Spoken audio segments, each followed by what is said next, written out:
The Ph.D. Grind, a Ph.D. student memoir. Philip J. Guo. Philip@pgbovine.net. To the unexpected. Preface. This book chronicles my 6 years of working towards a Ph.D. in computer science at Stanford University from 2006 to 2012.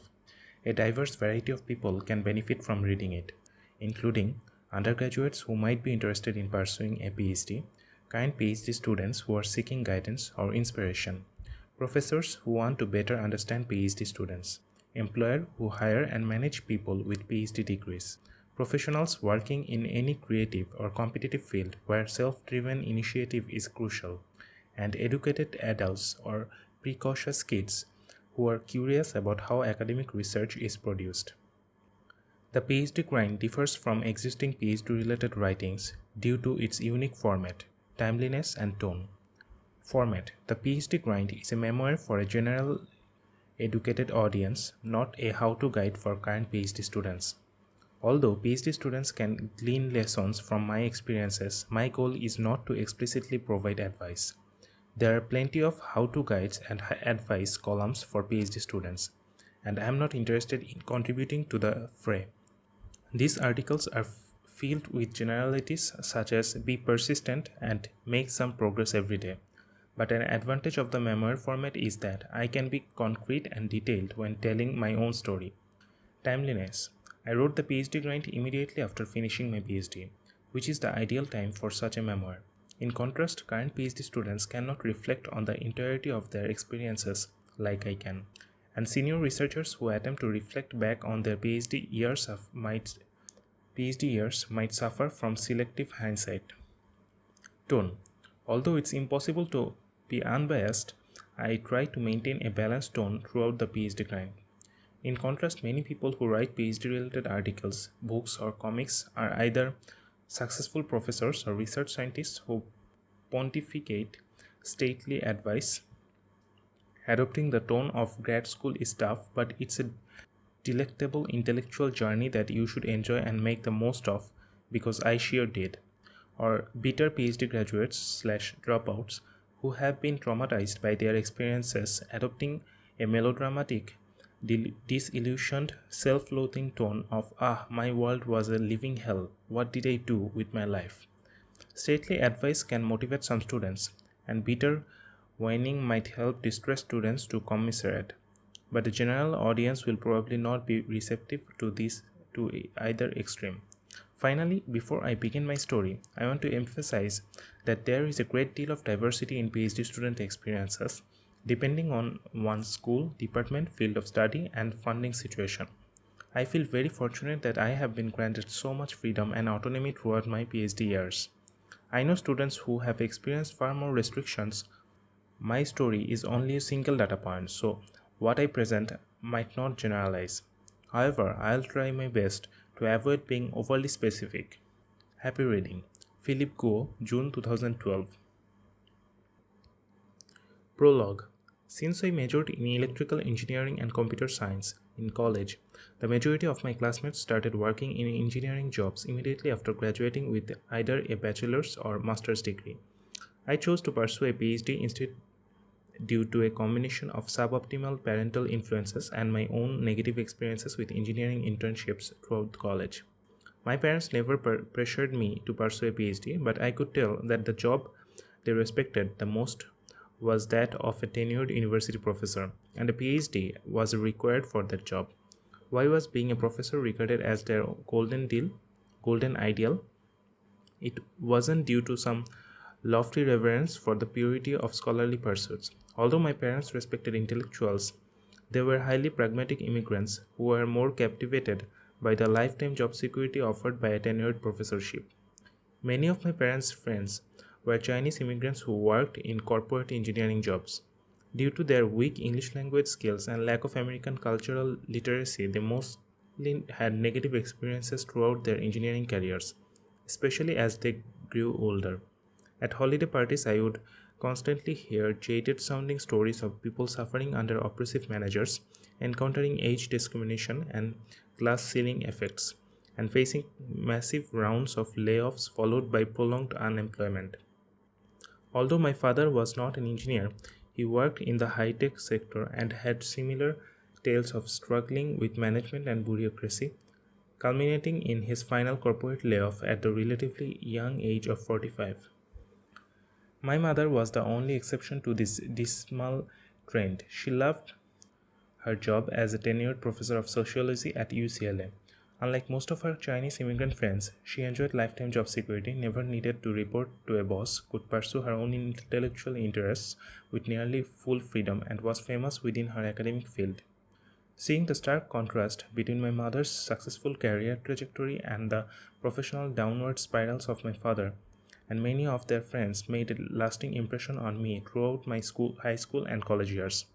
Of course, it would be foolish to pursue a PhD solely out of irrational childhood fears.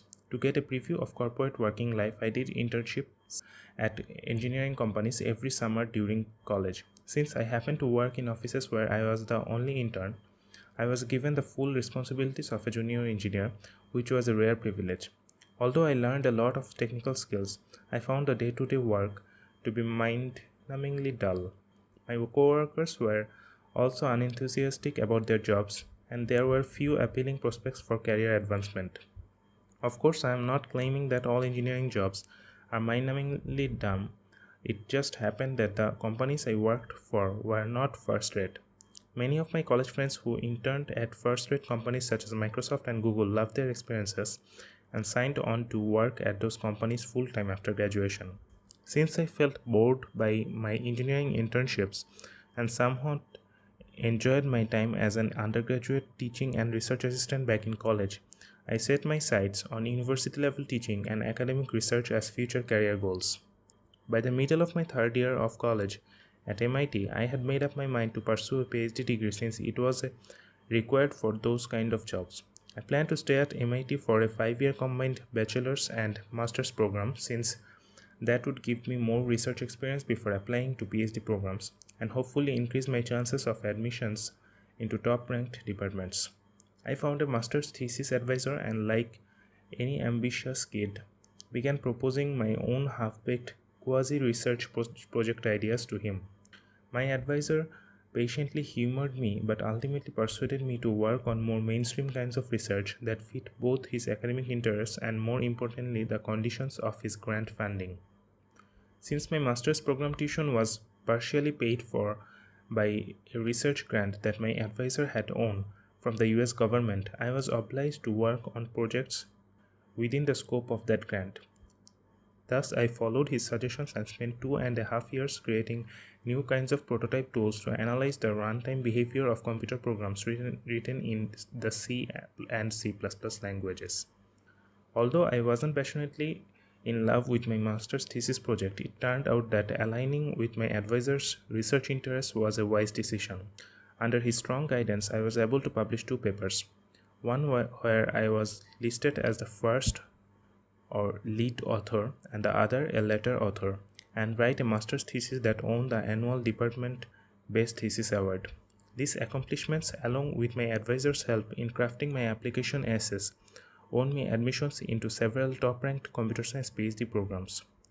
Since Stanford was my top choice, I felt ecstatic and could barely sleep during the night when I received my admissions notice. I was also lucky enough to win the prestigious NSF and NDSCG graduate research fellowships, each of which was awarded to only around 5% of all applicants. These 2 fellowships fully paid for 5 out of the 6 years of my PhD studies and freed me from the obligations of working on specific grant-funded projects. In contrast, most PhD students in my field are funded by a combination of professor-provided grants and by serving as teaching assistants for their department. Funding for PhD students pays for university tuition and also provides a monthly stipend of around 1,800 to cover living expenses. Almost nobody in my field pays their own money to pursue a PhD degree since it's not financially worthwhile to do so.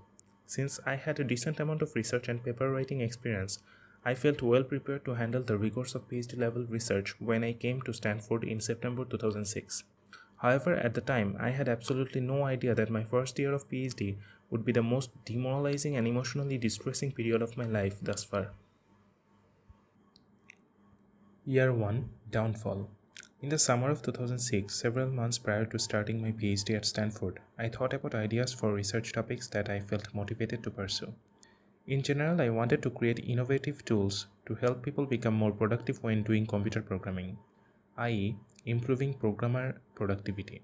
This area of interest arose from my own programming experiences during summer internships. Since my assigned day to day work wasn't mentally stimulating, I spent a lot of time in my cubicle reflecting on the inefficiencies in the computer programming process at the companies where I worked. I thought it would be neat to work on research that helps alleviate some of those inefficiencies. More broadly, I was interested in research that could help other types of computer users, not only professional programmers, become more productive. For example, I wanted to design new tools to assist scientists who are analyzing and graphing data, system administrators who are customizing server configurations, or novices who are learning to use new pieces of software. Although I had this vague high-level interest back then, I was still many years away from being able to turn them into legitimate publishable research projects that could form dissertation. To graduate with a PhD from the Stanford Computer Science Department, students are expected to publish 2 to 4 related papers as the first or lead author and then combine those papers together into a book-length technical document called dissertation. A student is allowed to graduate as soon as a 3-professor thesis committee approves their dissertation. Most students in my department take between 4 to 8 years to graduate depending on how quickly they can publish. At new student orientation in September 2006, professors in my department encouraged all incoming PhD students to find an advisor as soon as possible. So my classmates and I spent the first few months chatting with professors to try to find a match. The advisor is the most important member of a student's thesis committee and has the final say in approving a student to graduate. In my field, advisors are responsible for providing funding for their students, usually by research grants, and working with them to develop ideas and to write papers. I met with a few professors, and the one whose research interests and style seemed most closely related to mine was Dawson, so I chose him as my advisor. When I arrived on campus, Dawson was a recently tenured professor who had been at Stanford for the past 8 years. Professors usually earn tenure, a lifetime employment guarantee, if they have published enough notable papers in their first 7 years on the job. Dawson's main research interest was in building innovative tools that could automatically find bugs, errors in software code, in complex pieces of real-world software. Over the past decade, Dawson and his students built several tools that were able to find far more bugs than any of their competitors. Their research techniques were so effective that they created a successful startup company to sell software bug finding services based on those techniques. Although I somewhat liked Dawson's projects, what appealed more to me was that his research philosophy matched my own.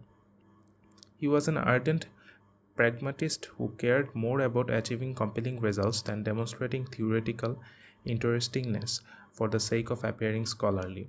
During my first meeting with Dawson, he seemed vaguely interested in my broader goals of making computer usage and programming more productive. However, he made it very clear that he wanted to recruit new students to work on an automatic bug finding tool called CLE that his grant money was currently funding. The tool has had several names, but I will call it CLE for simplicity. From with from talking with other professors and senior PhD students in my department, I realized it was the norm for new students to join an existing grant-funded research project rather than to try creating their own original project right away. I convinced myself that automatically finding software bugs was an indirect way to make programmers more productive, so I decided to join the CLE project.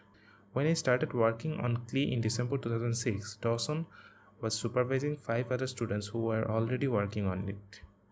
The project leader, Christy, was a third-year PhD student who, together with Dawson, built the original version of CLE. Dawson, Christy, and a few other colleagues had recently co-authored and published their first paper describing the basic CLE system and demonstrating its effectiveness at finding new kind of bugs. That paper was well received by the academic community, and Dawson wanted to keep up the momentum by publishing a few follow-up papers. Note that it's possible to publish more than one paper on a particular research project, i.e. follow-up papers, as long as each paper contains new ideas, improvements, and results that are different enough from the previous ones. The paper submission deadline for the next relevant top-tier conference was in March 2007, so the CLE team had 4 months to create enough innovations beyond the original paper to warrant a new submission. Before I continue my story, I want to briefly introduce how academic papers are peer-reviewed and published. In computer science, the most prestigious venues for publishing papers are conferences. Note that in many other academic disciplines, journals are the most prestigious venues, and the word conference means something quite different. The computer science conference publication process works roughly as follows. 1. Each conference issues a call for papers with a list of topics of interest and a specific submission deadline. 2. Researchers submit their papers by that deadline. Each conference typically receives 100 to 300 paper submissions, and each paper contains the equivalent of 30 to 40 pages of double-spaced text. 3. The Conference Program Committee (PC), consisting of around 20 expert researchers, split up the submitted papers and reviews them. Each paper is reviewed by 3 to 5 people who are either PC members or volunteer external reviewers solicited by PC members. The review process takes about 3 months. 4. After everyone on the PC is done with their reviews, the PC meets and decides which papers to accept and which to reject based on reviewer preferences. 5. The PC emails all authors to notify them of whether their papers have been accepted or rejected and attaches the written reviews to the notification emails.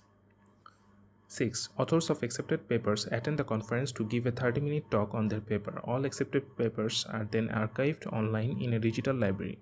A prestigious top-tier conference accepts 8 to 16% of submitted papers, and a second-tier conference accepts 20 to 30%. Due to this relatively low acceptance rate, it's not uncommon for a paper to be rejected, revised, and resubmitted several times before being accepted for publication, a process that might take several years. A paper can be submitted to only one conference at a time. After Dawson made it clear that he wanted to aim for that particular March 2007 top-tier conference submission deadline, he told me what the other 5 students were currently working on and gave options for tasks that I could attempt. I chose to use CLE to find new bugs in Linux device drivers. A device driver is a piece of software code that allows the operating system to communicate with a hardware peripheral such as a mouse or keyboard. The Linux operating system, similar to Microsoft Windows or Apple Mac OS, contains thousands of device drivers to connect it with many different kinds of hardware peripherals. Bugs in device driver code are both hard to find using traditional means and also potentially dangerous because they can cause the operating system to freeze up or crash. Dawson believed that CLE could find new bugs that no automated tool or human being had previously found within the code of thousands of Linux device drivers. I remember thinking that although new Linux device driver bugs could be cool to present in a paper, it wasn't clear to me how these results constituted a real research contribution.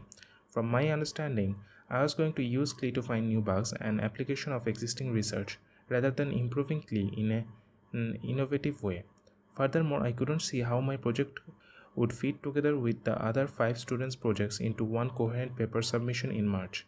However, I trusted that Dawson had the high-level paper writing strategy in his head. I had just joined the project, so I didn't want to immediately question these sort of professor-level decisions. I was given a specific task, so I wanted to accomplish it to the best of my abilities. I spent the first 4 months of my Ph.D. career painstakingly getting CLE to analyze the code of thousands of Linux device drivers in an attempt to find new bugs. Although my task was conceptually straightforward, I was overwhelmed by the sheer amount of grimy details involved in getting CLE to work on device driver code. I would often spend hours setting up to delicate experimental conditions required for CLE to analyze a particular device driver, only to watch helplessly as CLE crashed and failed due to bugs in its own code. When I reported bugs in CLE to Christie, he would try his best to address them, but the sheer complexity of CLE made it hard to diagnose and fix its multitude of bugs. I'm not trying to pick on CLE specifically. Any piece of prototype software developed for research purposes will have lots of unforeseen bugs. My job was to use CLE to find bugs in Linux device driver code, but ironically, all I ended up doing in the first month was finding bugs in CLE itself. Too bad CLE couldn't automatically find bugs in its own code. As the days passed, I grew more and more frustrated doing what I felt was pure manual labor, just trying to get Lee to work without any intellectual content. This was the first time in my life that I had ever felt hopelessly overwhelmed by a work assignment. In the past, my summer internship projects were always manageable, and although lots of schoolwork in college was challenging, there was always a correct answer waiting to be discovered. If I didn't understand something in class, then teaching assistants and more advanced students would be available to assist. Even when doing research as an undergraduate, I could always ask my mentor, who was then a fourth year PhD student, to help me, since I worked on relatively simple problems that he usually knew how to solve. The stakes were also lower as an undergraduate research assistant, since research was only a small fraction of my daily schedule. If I was stuck on a research task, then I could instead focus on classwork or hang out with friends. My college graduation didn't depend on excelling in research. However, now that I was a PhD student, research was my only job, and I wouldn't be able to earn a degree unless I succeeded at it. My mood was inextricably tied to how well I was progressing every day, and during those months, progress was painfully slow. I was now treading in unfamiliar territory, so it was much harder to seek help than during my undergraduate years when answers were clear cut. Since I was the only person trying to use CLI on device driver code, my colleagues were unable to provide any guidance. Dawson gave high level strategic advice from time to time, but like all tenured professors, his role was not be fighting in the trenches alongside his students. It was our job to figure out all the intricate details required to produce results in my case. To find It was our job to figure out all the intricate details required to produce results. In my case, to find new bugs in Linux device drivers that nobody had previously found. Professors love to repeat the refrain: if it's already been done before, then it wouldn't be research. For the first time, I viscerally felt the meaning of those words. Despite my daily feelings of hopelessness, I kept on telling myself I'm just getting started here, so I should be patient. I didn't want to appear weak in front of my advisor or colleagues, especially because I was the youngest student in Dawson's group. So I trudged forward day after day for over 100 consecutive days, fixing related problems as they arose and then inevitably encountering newer and nastier obstacles in my quest to find those coveted Linux device driver bugs. During almost every waking moment, I was either working, thinking about work, or agonizing over how I was stuck on obscure technical problems at work. Unlike a regular 9 to 5 job, my summer internships, where I could leave my work at the office and chill every night in front of the television, research was emotionally and mentally all consuming.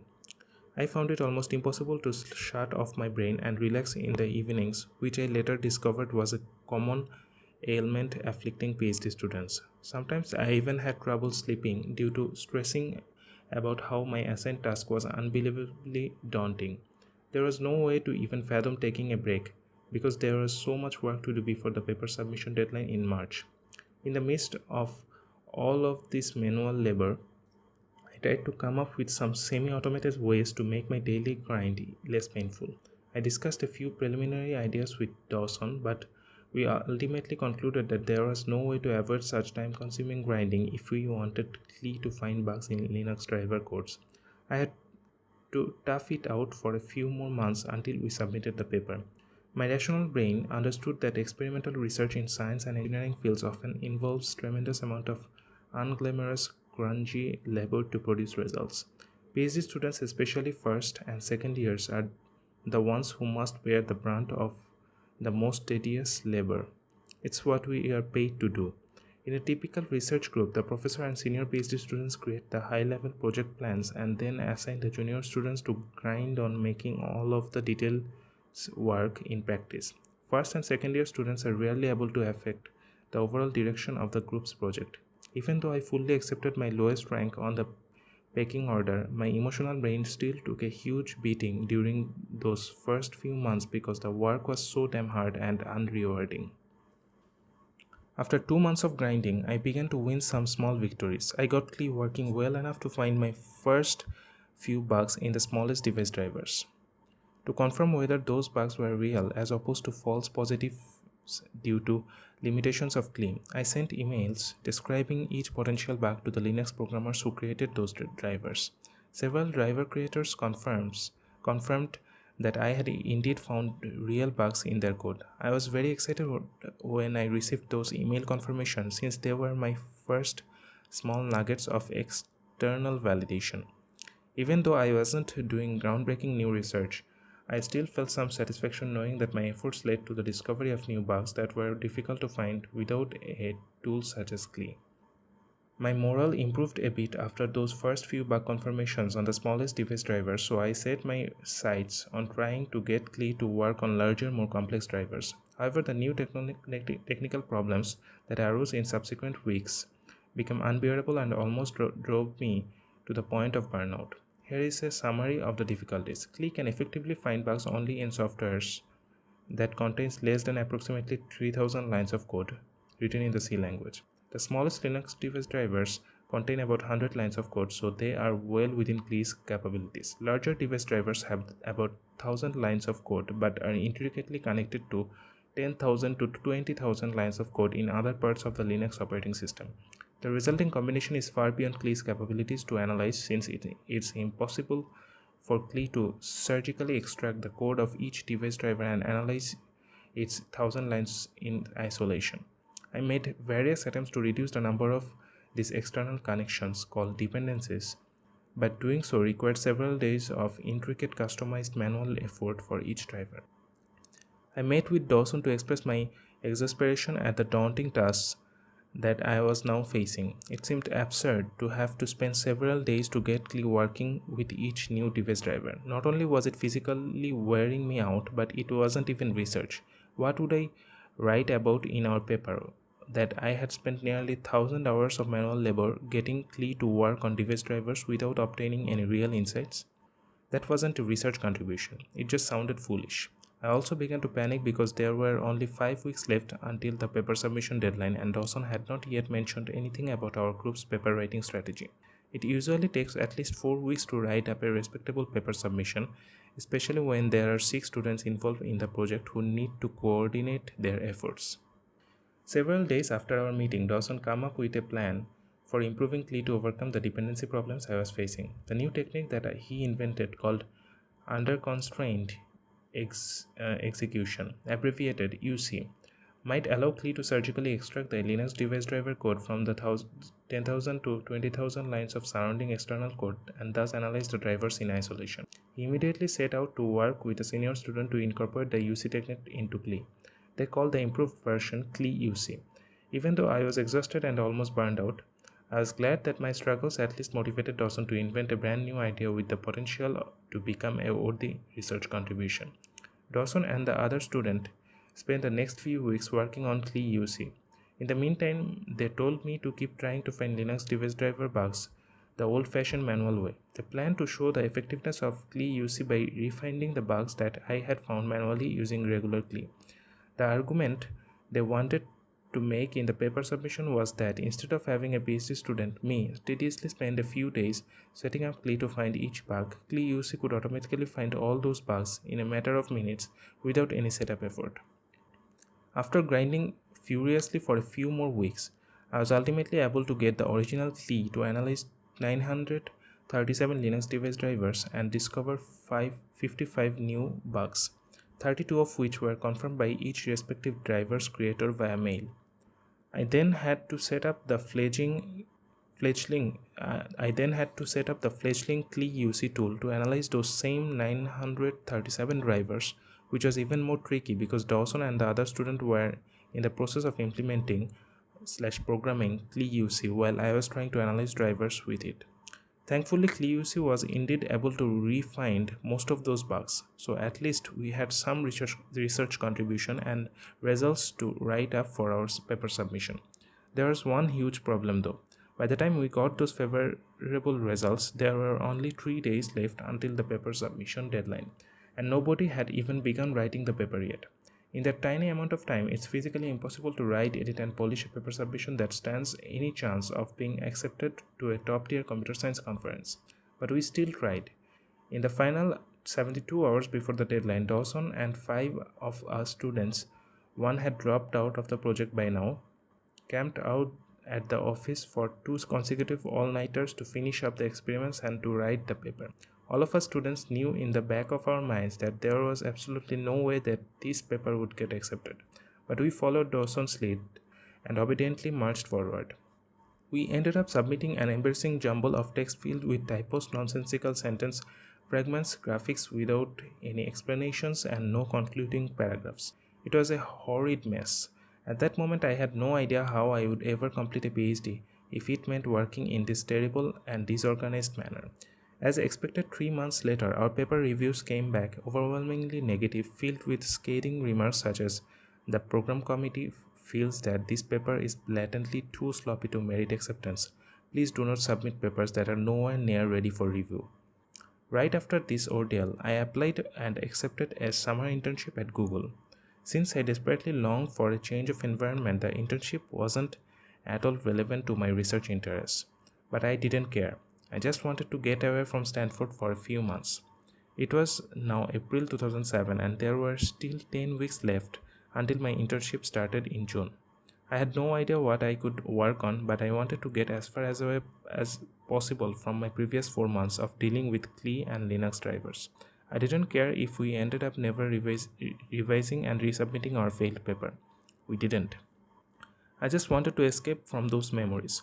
But since I had accumulated nearly 1,000 hours of experience using CLI and it was the only project Dawson cared about, I figured that it was a wise starting point for developing new project ideas. Thus, I talked to Dawson about ideas for using CLI in an unconventional ways beyond simply finding bugs. However, I quickly realized that I didn't need to be bound by CLI at all since I was funded by the NDSCG Fellowship, not by Dawson's grants. In contrast, all of Dawson's other students had no choice but to continue working on CLI since they were funded by his CLI-related grants. So I kept Dawson as my advisor, but I left the CLI project and set out to create my own research project from scratch. Why didn't I go solo sooner? Because even though my fellowship theoretically gave me the financial freedom to pursue whatever research direction I wanted, I knew that I still needed the support of some advisor in order to eventually graduate. Dawson was clearly interested in having all of his new students work on CLI, so I spent 4 months as a good soldier grinding on CLI rather than arrogantly demanding to do my own project from the beginning. Besides, if I had chosen another advisor, I would still need to prove myself by initially working on their projects. There was no way to avoid paying my dues. I spent the next 10 weeks daydreaming of my own research ideas in a complete vacuum without talking to anyone. Since I had such a negative initial experience working in a research group for the past few months, I now wanted to be left alone to think for myself. Dawson was fine with my absence, since he wasn't funding me through his grants. I lived in complete isolation, mentally burned out, yet still trying to make some gradual progress. Every single day I tried reading several computer science research papers and taking notes to get inspired to think of my own creative ideas. But without proper guidance or context, I ended up wasting a lot of time and not extracting any meaningful insights from my readings. I also rode my bicycle aimlessly in the neighborhoods around campus in futile attempts to think of new research ideas. Finally, I procrastinated more than I had ever done in my life thus far. I watched lots of TV shows, took many naps, and wasted countless hours messing around online. Unlike my friends with 9 to 5 jobs, there was no boss to look over my shoulder day to day, so I let my mind roam free without any structure in my life. Although my research brainstorming was largely unfocused, my thoughts slowly gravitated towards ideas related to the following question: how can we empirically measure the quality of software? This was one of my broad research interests prior to starting my PhD, inspired by my encounters with low quality software during engineering internships. However, the problem with dreaming up ideas in a vacuum back then was that I lacked the experience necessary to turn those ideas into real research projects. Having full intellectual freedom was actually a curse, since I was not yet prepared to handle it. Although I was interested in developing new ways to measure software quality, I acknowledged that it was only a fuzzy dream with no grounding in formal research methodologies that the academic community would deem acceptable. If I tried to pursue this project on my own, then I would be yet another quack outsider spouting nonsense. There was no way I could possibly get those ideas published in top tier or even second tier conference.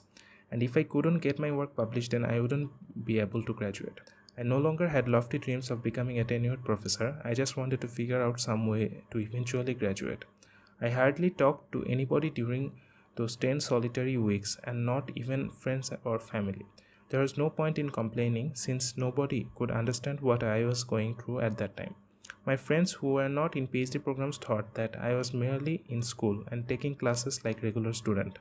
And the few friends I had made in my department were equally depressed with their own first-year PhD struggles. Most notably, the shock of being thrown headfirst into challenging, open-ended research problems without the power to affect the high-level direction of their assigned projects. Here we are, talented young computer scientists, voluntarily working on tasks that were both excruciatingly difficult and seemingly pointless, all while earning one-fourth as much salary as our friends in the corporate working world. It was so sad that it was perversely funny. However, I didn't feel that group whining would be productive, so I kept silent. I avoided coming to the computer science department building to work since I dreaded running into colleagues. I was afraid that they would inevitably ask me what I was working on, and I didn't have a respectable answer to give. Instead, I preferred hiding out in libraries and coffee shops. In retrospect, going solo so early during grad school was a terrible decision. Contrary to romanticized notions of a lone scholar sitting outside sipping a latte and doodling on blank sheets of notebook paper, real research is never done in vacuum. There needs to be solid intellectual, historical, and sometimes even physical foundations for developing one's innovations. The wiser course of action during those weeks would have been to talk to Dawson more frequently and to actively seek out collaboration with other professors or senior students. But back then I was so burned out and frustrated with the traditional pecking order of group-based research, putting new PhD students through the meat grinder on the most unglamorous work, that I recoiled and went off on my own. Towards the end of my 10 weeks of isolation, right before I started my summer internship at Google, I emailed Dawson a blurb from a technical blog post I had recently read and reflected upon. That blog post made me think about measuring software quality by analyzing patterns in how programmers edit code throughout the lifetimes of software projects. To my pleasant surprise, Dawson shot back a quick reply saying that he had a side interest in these sorts of measurement techniques, especially in how they might assist automatic bug-finding tools such as Clay. I grew hopeful when I learned about Dawson's interest in an area that I also found interesting, since he might be able to help make my ideas more substantial. I jotted down some notes on my newly proposed empirical software measurement project with the intention of returning to it after my summer internship. Thus, I ended my first year of PhD on a somewhat optimistic note after 4 months of traumatically grinding, followed by 10 weeks of aimless meandering. Year 2. Inception. My summer internship at Google was a welcome break from research. The work was low stress and I had fun socializing with fellow interns. By the end of the summer, I had recuperated enough from my previous year's burnout to make a fresh start at being a PhD student again. At the end of the summer, I wrote an email to Dawson, reaffirming my desire to pursue my personal interests while simultaneously acknowledging the need to do legitimate publishable research. I have realized from this summer and my previous work experiences that it's going to be really hard for me to push ahead with a PhD project unless I feel a strong sense of ownership and enthusiasm about it. So I really want to work to find the intersection of what I feel passionate about and what is actually deemed research-worthy by professors and the greater academic community. I plan to continue working with Dawson on the empirical software measurement project that we had discussed at the end of my first year. However, I had a sense that this project might be risky because it was not within his main areas of expertise or interest. Clay was still his top priority. Therefore, I wanted to hedge my bets by looking for another project to concurrently work on and hoping that at least one of them would succeed. I'll describe my main project with Dawson later on in this chapter, but first I'll talk about my other project. Right before starting my second year of PhD in September 2007, I took a 1-week vacation to Boston to visit college friends. Since I was in the area, I emailed a few MIT professors whom I knew from my undergraduate days to ask for their guidance. When they met with me, they all told me roughly the same thing. Be proactive in talking with professors to find research topics that are mutually interesting, and no matter what, don't just hole up in isolation. This simple piece of advice, repeatedly applied over the next 5 years, would ultimately lead me to complete my PhD on a happy note. I immediately took this advice to heart while I was still in Boston. I cold emailed, sent an unsolicited email to an MIT computer science professor named Rob to politely request a meeting with him. In this initial email, I briefly introduced myself as a recent MIT alum and current Stanford PhD student who wanted to build tools to improve the productivity of computer programmers. Since I knew that Rob was also interested in this research area, I hoped that he would respond favorably rather than marking my email as spam. Rob graciously met with me for an hour in his office, and I pitched a few project proposals to get his feedback. He seemed to like them, so I grew encouraged that my ideas were at least somewhat acceptable to a professor who worked in this research area. Unfortunately, I wouldn't be able to work with Rob since I was no longer an MIT student. At the end of our meeting, Rob suggested for me to talk to a Stanford computer science professor named Scott to see if I could sell him on my ideas.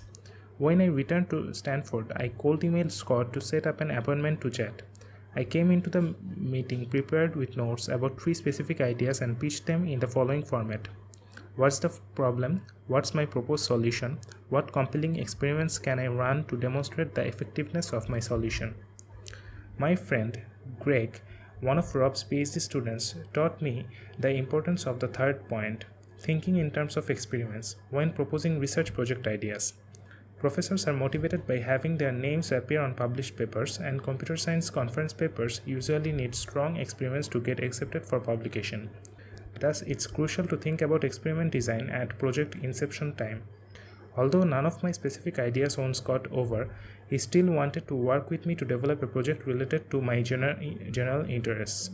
At the time, he was an assistant, pre-tenure professor who had been at Stanford for only 3 years, so he was eager to publish more papers in his quest to earn tenure. Since I had a fellowship, Scott didn't need to fund me from his grants, so there was no real downside for him. Scott specialized in pragmatic subfield of computer science called HCI, Human-Computer Interaction. In contrast to many other subfields, the HCI methodology for doing research centers on the needs of real people.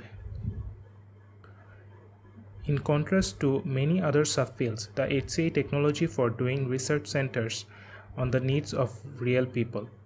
Here is how HCI projects are typically done. Observe people to find out what their real problems are, design innovative tools to help alleviate those problems.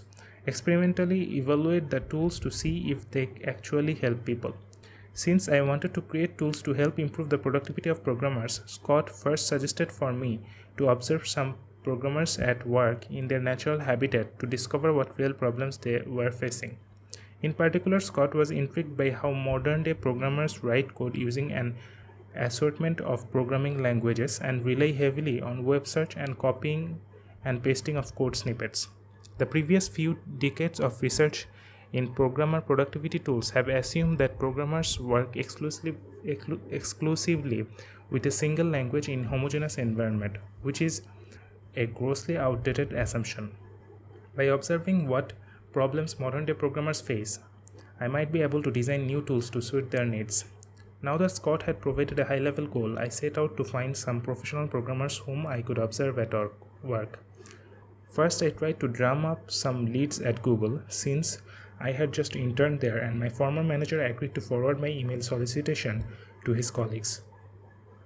I quickly received a few polite rejections, since nobody wanted to deal with possible intellectual property issues arising from a non-employee looking at their code. I then emailed a dozen friends at various startup companies near Stanford, figuring that they would not be subject to the same constraints as programmers at a big company. Unfortunately, they were even less accommodating since they had a greater need for secrecy due to competitive reasons. Also, they were far busier than their big company counterparts, and thus unwilling to indulge the intellectual fancy of some random graduate student. My last-ditch attempt was to try to observe programmers at Mozilla, the non-profit software development foundation that makes the popular Firefox web browser. Since Mozilla software projects were all open source, I figured that they would not be afraid of an outsider coming in to watch their programmers work. Rather than cold emailing, I didn't even know who to email. I decided to drive to the Mozilla headquarters and walk in the front door. I accosted the first person I saw and introduced myself.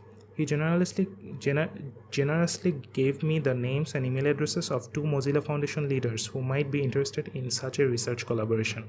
I cold emailed both of them later that day and was amazed that one responded favorably. Unfortunately, that was the last I heard from him. He never responded to my request to follow up. In retrospect, I'm not surprised that my workplace shadowing attempts failed, since I had absolutely nothing to offer these professional programmers. I would just be disrupting their workday. Fortunately, a few years later, I managed to observe a different set of non-professional programmers, fellow graduate students doing programming for scientific research, who welcomed my light intrusions and were more than happy to talk to me about their working environments. Those interviews would end up directly inspiring my dissertation work. Since I had no luck in shadowing professional programmers, I decided to look within Stanford for opportunities. When I saw a flyer announcing an annual computer programming competition being held soon in my department, I immediately cold emailed the organizer. I pitched him on the idea of having me observe students during the competition, and he happily agreed. Although a student programming competition was not indicative of real-world programming environments, at least it was better than nothing. Joel, one of Scott's students who entered the Ph.D. program 1 year before me, wanted to come observe as well. Joel and I spent an entire Saturday morning watching a few students participating in the 4-hour competition. It was a pretty boring sight, and we didn't end up learning much from the notes we took. However, this experience gave us the idea to plan a more controlled laboratory study. At this point, Scott decided to have Joel and me team up to create a lab study together rather than working on separate projects. Since Joel and I shared similar research interests, Scott could reduce his management overhead by having us join forces. I was happy to let Joel take the lead on the lab study design since I was concurrently working on another project with Dawson. Joel, Scott, and I designed a lab study where we asked Stanford students to spend 2.5 hours programming a simple web-based chat room application from scratch. They were allowed to use any resources they wanted, most notably searching the web for existing code and tutorials.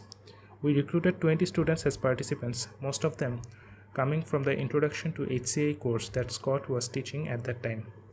Over the next few weeks, Joel and I sat in our department's basement computer lab for 50 hours, 2.5 hours into 20 students, observing student participants and recording a video feed of the lab's computer monitor. Watching the student at work was engaging at first, but quickly grew tedious as we observed the same actions and mistakes over and over again.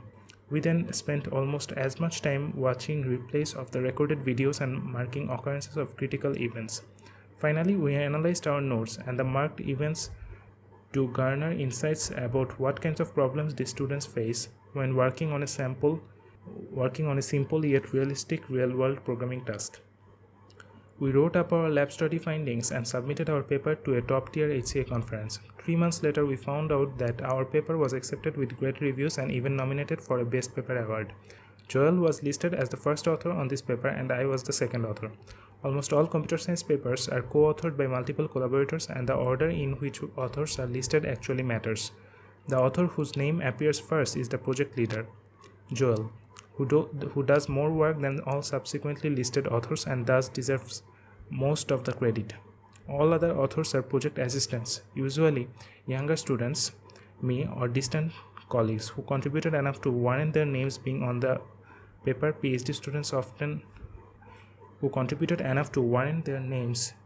paper. PhD students often list their advisor as the last author, since the advisor helps with idea formulation, project planning, and paper writing. Since I wasn't the first author on this paper, it didn't contribute towards my dissertation. However, this experience taught me a great deal both about how to do research and about how to write research papers. Most importantly, I feel satisfied to see this project conclude successfully with a prestigious top-tier conference publication, in stark contrast to the embarrassing CLE paper rejection from my first year. Joel continued down this research path by turning our paper into the first contribution of his dissertation.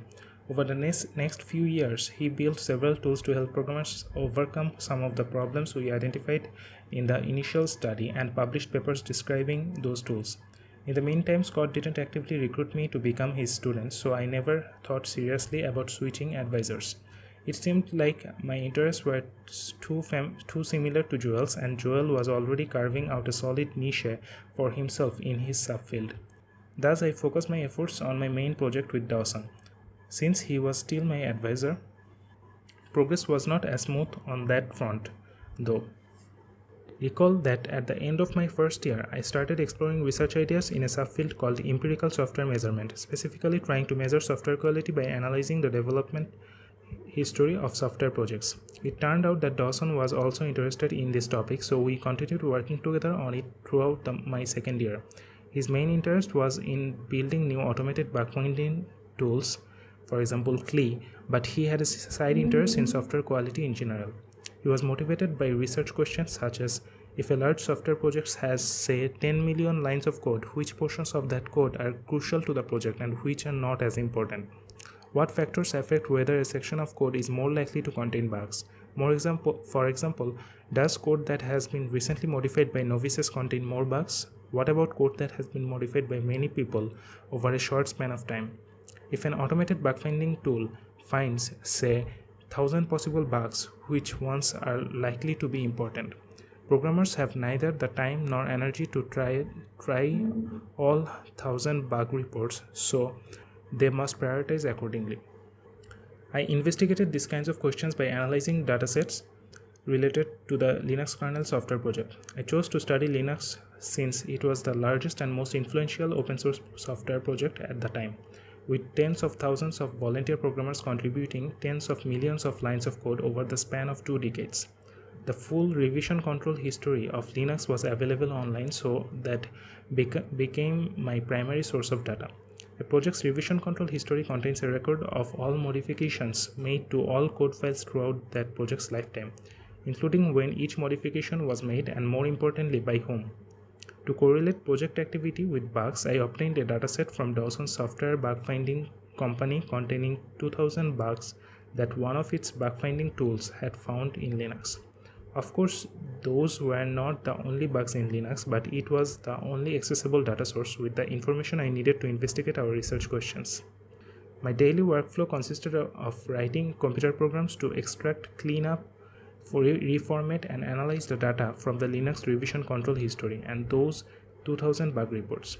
To help obtain insights, I taught myself the basics of quantitative data analysis, statistics, and data visualization techniques.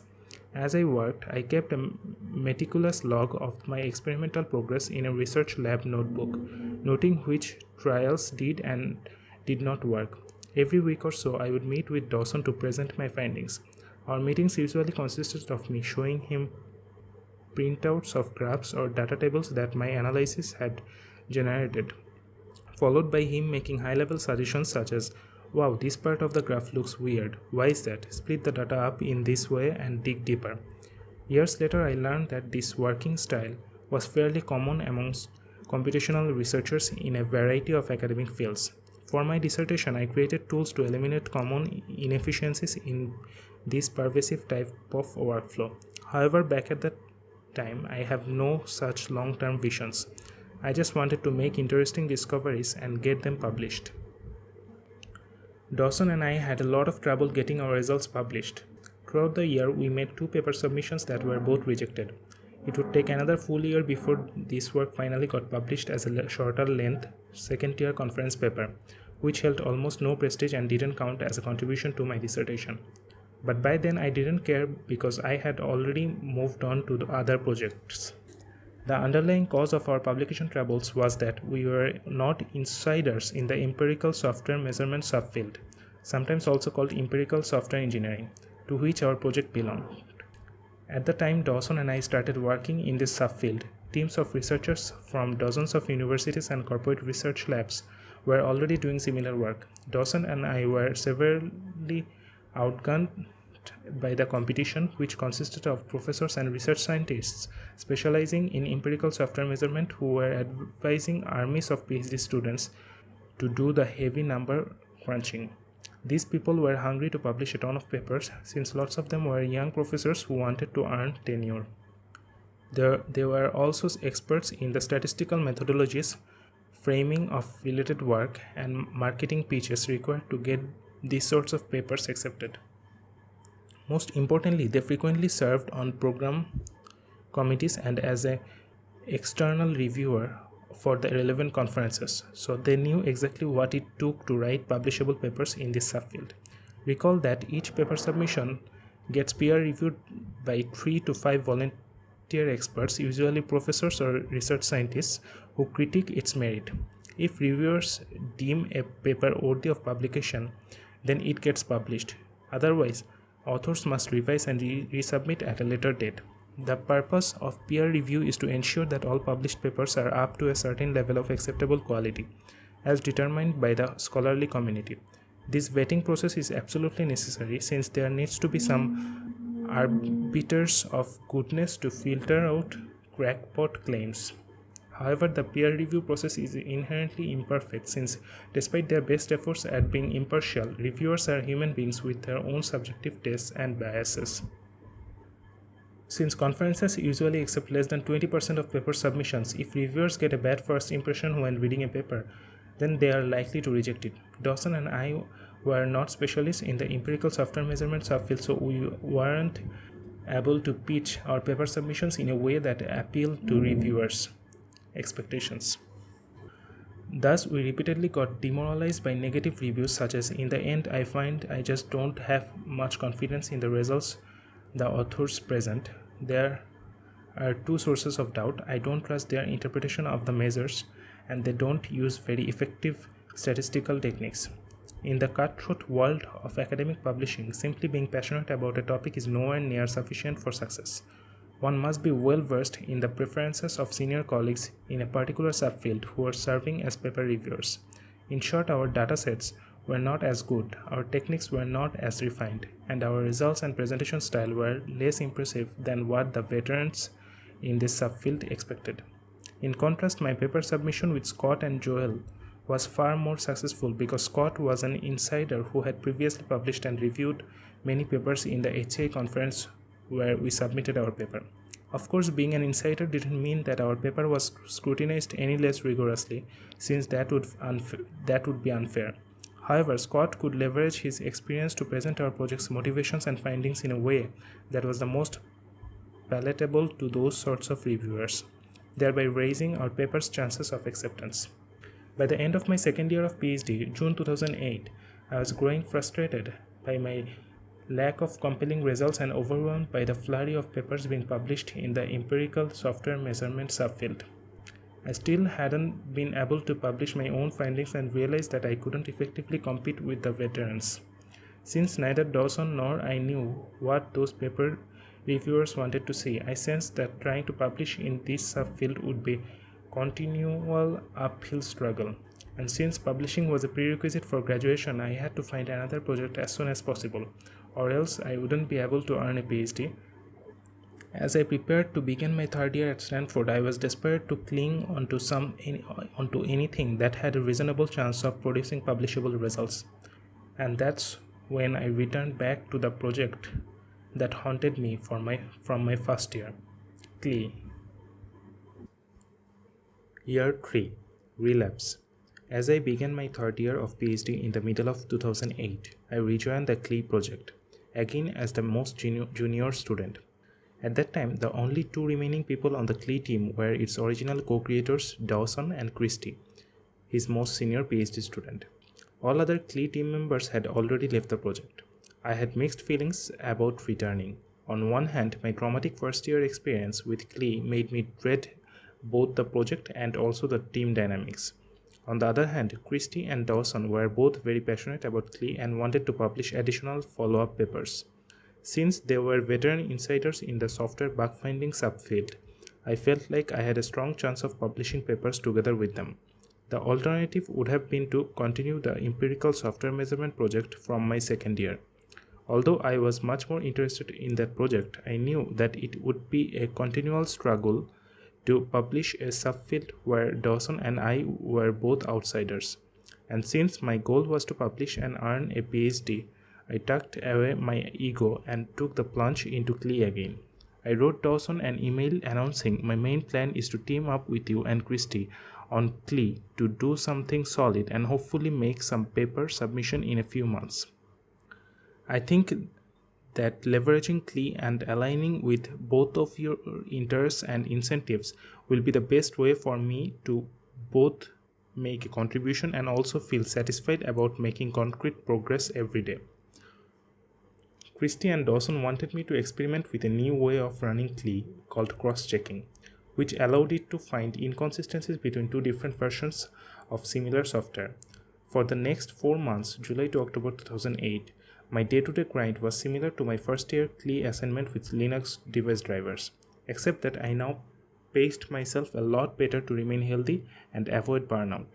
Just like during my first year, I was doing a lot of grungy manual labor to use Klee to discover new bugs in software rather than improving Klee in any substantive way.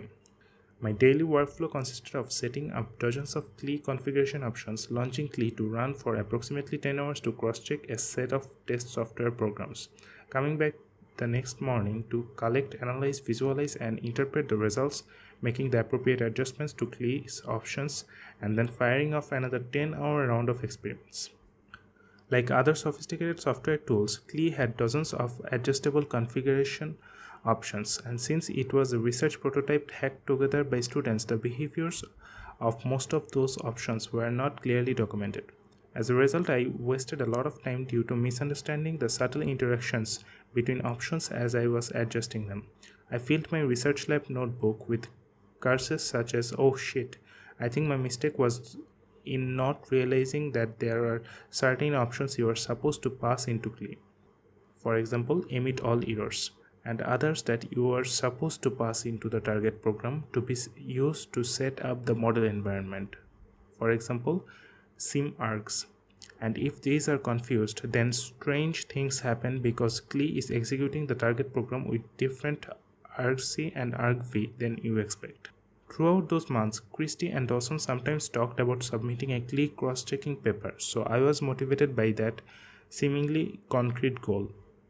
As I was working, I wrote up an outline for a paper submission and incrementally filled it in with my notes and results. However, to my surprise, neither Christy nor Dawson showed much urgency in getting this paper polished and submitted. I was not yet capable of submitting a respectable paper on this topic without their expertise and assistance, since I was merely an assistant doing manual labor. The true research insights and high-level persuasive pitch still needed to come from them. In the end, we never submitted a paper, and my 4 months of work was again in vain, just like during my first year Klee grind. This project fizzled due to a combination of my own lack of technical expertise and insufficient mentorship from senior colleagues.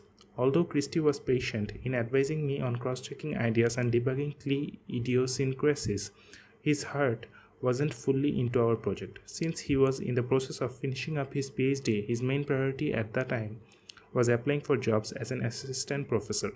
The faculty job application process takes several grueling months of serious effort, and many applicants still end up with no offers. Each university department offers at most 1 or 2 tenure-track professor job positions per year, and over 100 highly qualified senior PhD students, postdocs, temporary postdoctoral researchers, and research scientists fight for those coveted spots. The academic job hunt is a stressful process that consumes almost all of one's waking time and mental energy. Thus, Christy had no incentive to spend hundreds of hours working on yet another paper submission, since even if it got accepted, the notification would come too late to matter for his job applications. In hindsight, I can see why this project was likely to fail because of misaligned incentives but back then I lacked the wisdom to foresee such a failure. Recall that I decided to become a CLE assistant for Christie and Dawson since I wanted to join an older PhD student and professor who were experienced in publishing papers in their given subfield. I did so because this plan worked marvelously during the previous year when I helped Joel, an older PhD student, and Scott, a professor, on their HCA project, which led to a top-tier award-nominated paper. So what was different here? In short, neither Christie nor Dawson were truly hungry to publish. They had already published several CLE papers together, and a cross-checking paper co-authored with me would have been a nice-to-have but not mandatory follow-up publication. Christie was in his final year of PhD and didn't need to publish any more papers to graduate, and Dawson already had tenure, so he wasn't in a rush to publish either. In contrast, Joel was a mid-stage PhD student who was itching to publish the first paper of his dissertation, and Scott was an assistant professor who needed to publish prolifically to earn tenure.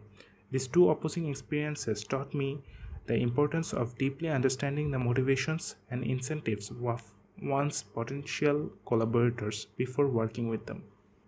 Since the cross-checking project went nowhere and Christie was busy with his faculty job applications, I decided to take the lead on my own CLE-related project rather than continue serving as an assistant. After some discussions with Dawson, he suggested for me to try to improve a core component of CLE, its search algorithm. CLE finds bugs by searching through a maze of executable software code, so improving its search algorithm might enable it to find more bugs. For the first time, I was modifying CLE in a novel way, improving its search algorithm, rather than simply doing manual labor to run CLE to find bugs in software. One way to measure how well I was doing was to compute the percent coverage that CLE achieves. For example, how much of the code maze was covered by CLE searching on a set of test software programs. Dawson's goal was simple: to get significantly better coverage than the current search algorithm reported in the latest CLE paper. On a suite of 89 test programs, CLE already achieved an average of 91% coverage on each program. 100% is perfect coverage. My job was to improve those coverage numbers as much as possible.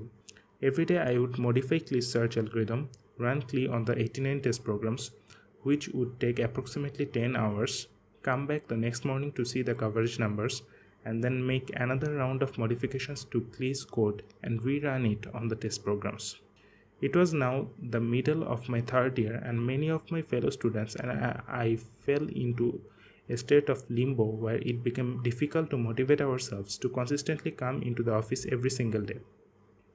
We also experienced isolation and loneliness from spending day and night grinding on obscure, ultra-specialized problems that few people around us understood or even cared about. Our advisors and senior colleagues sometimes provided high-level guidance, but they rarely sat down together with us to work out all of the grimy details. Unlike our peers with regular 9-to-5 jobs, there was no immediate pressure for grad students to produce anything tangible, no short-term deadlines to meet or middle managers to please. For most students in my department, nobody would notice or care if they took one day off, so by extension, why not take 2 days off, a whole week off, or even a whole month off?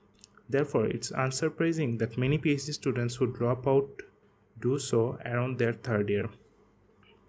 To fend off procrastination, I worked tirelessly to impose self-discipline and structure on my workdays. I tried to micromanage myself by setting small bite-sized goals and attacking them every day, hoping that positive results would eventually come. But it was hard to keep myself motivated when I didn't see noticeable daily progress. Discipline alone wasn't enough.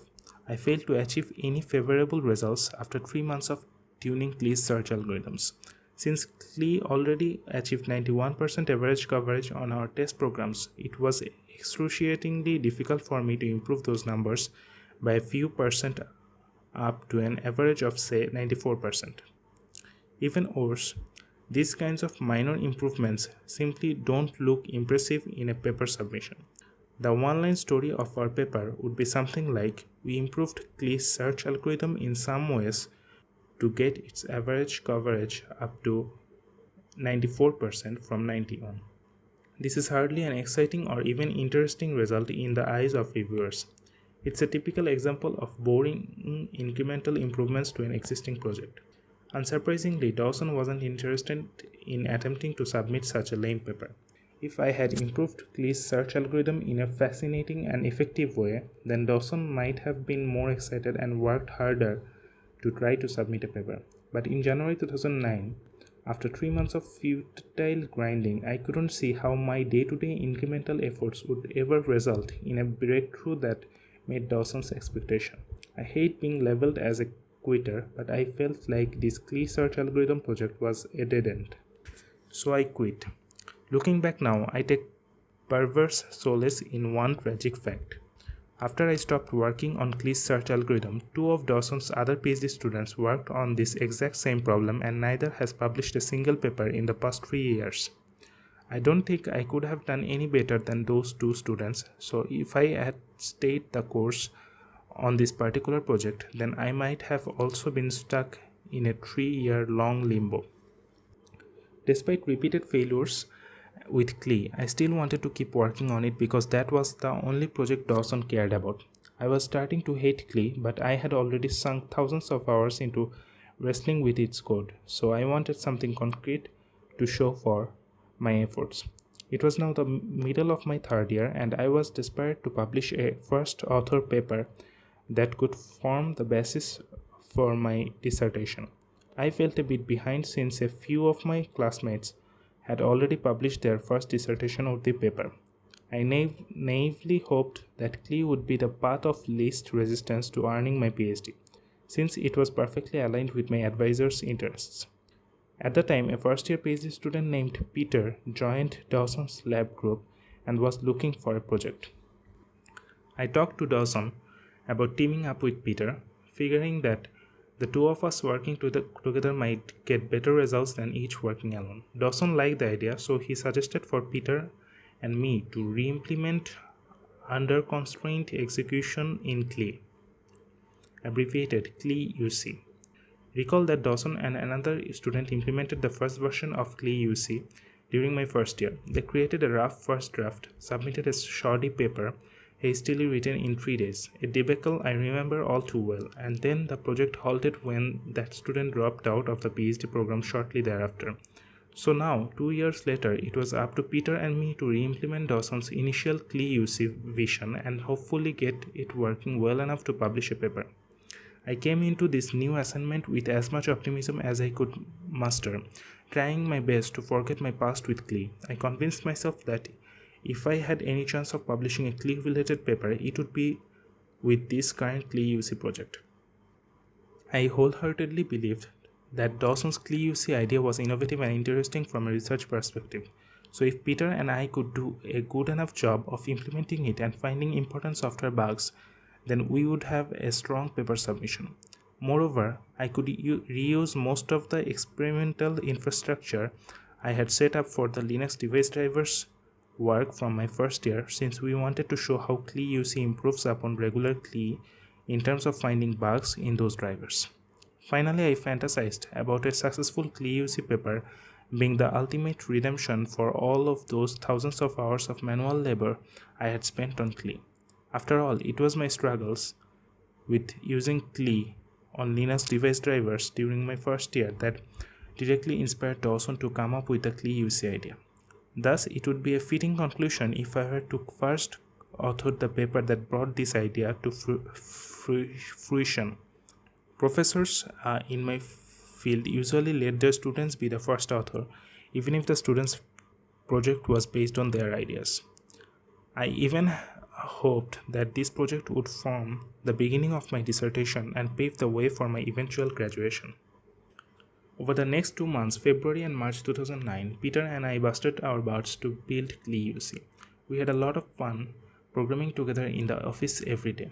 It was a welcome change from the solitary day-to-day grind that most PhD students experience.